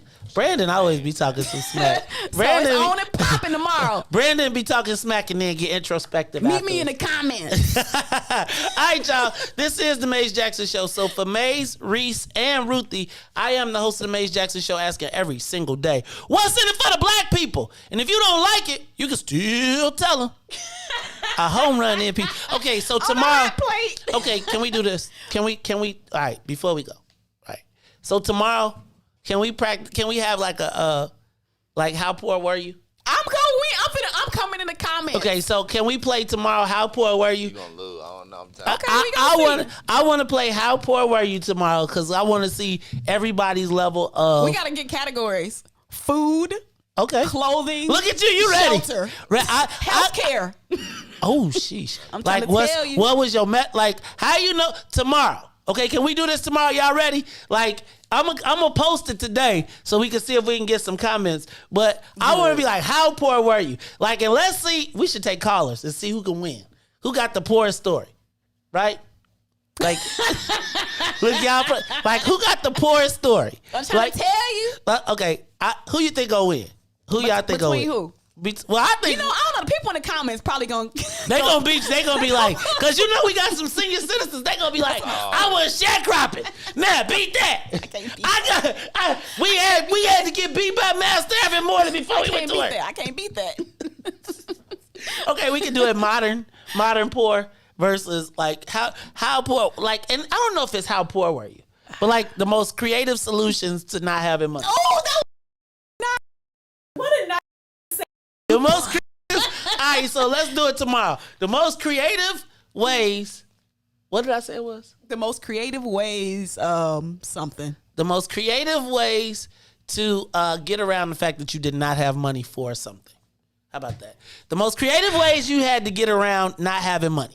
That is what we are going to talk about some way tomorrow, because I can't wait to see what y'all came up with. Man, I bet y'all don't have to melt y'all crayons to make new ones. What? I ain't do that. I'm just playing.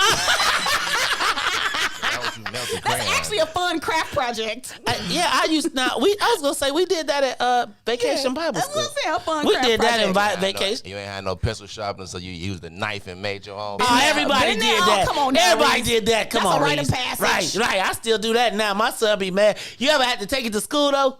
Like the one that was sharp. They be like, y'all ain't no pencil sharpener. All right, look, y'all. Tomorrow.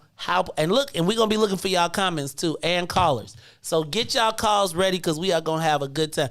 You ever have a hole in your shoe? If you pay for lunch, you automatically disqualified.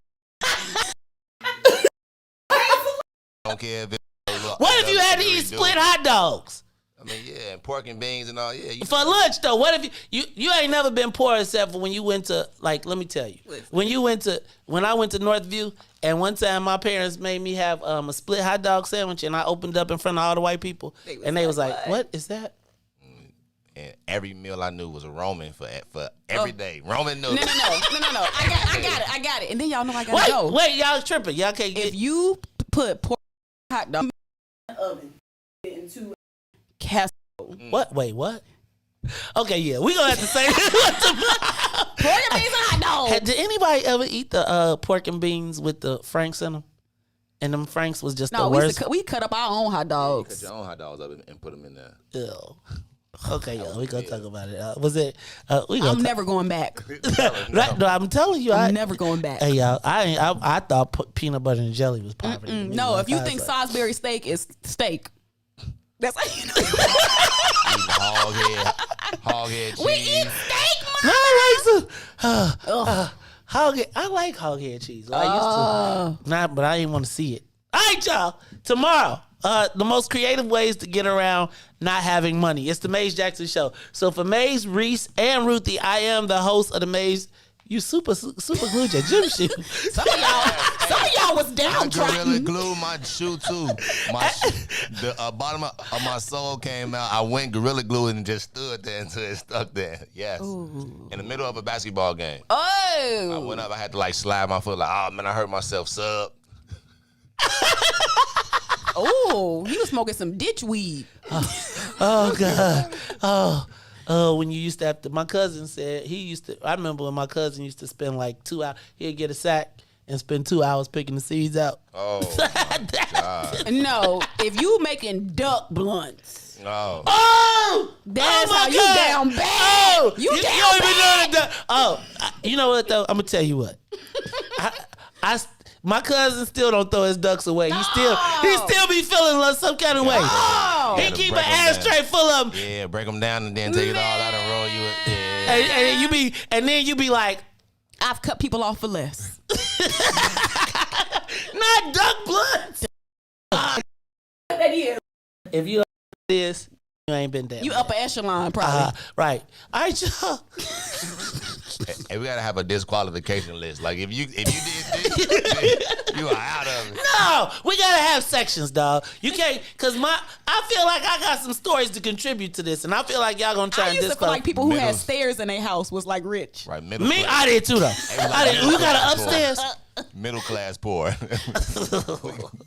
Wait. Okay. Well, yeah, somebody. The creative solutions to not having money. All right, that's it. Tomorrow, the most creative solutions to not having money. Quincy, you got to be careful, dog. Ruthie on you. Oh, Quincy, I'm in them comments tomorrow. It's the Maze Jackson Show. So he said he ready though. James said be the flyers. You be flying all right, but then you be going up and down because you don't know whether depending on the section that you smoke. Now, can I tell you something though? I'm gonna tell you somebody that the worse than a duck blunt is when they don't bust them down and put it all, re-roll it all. Ew. Yeah, I seen that happen before.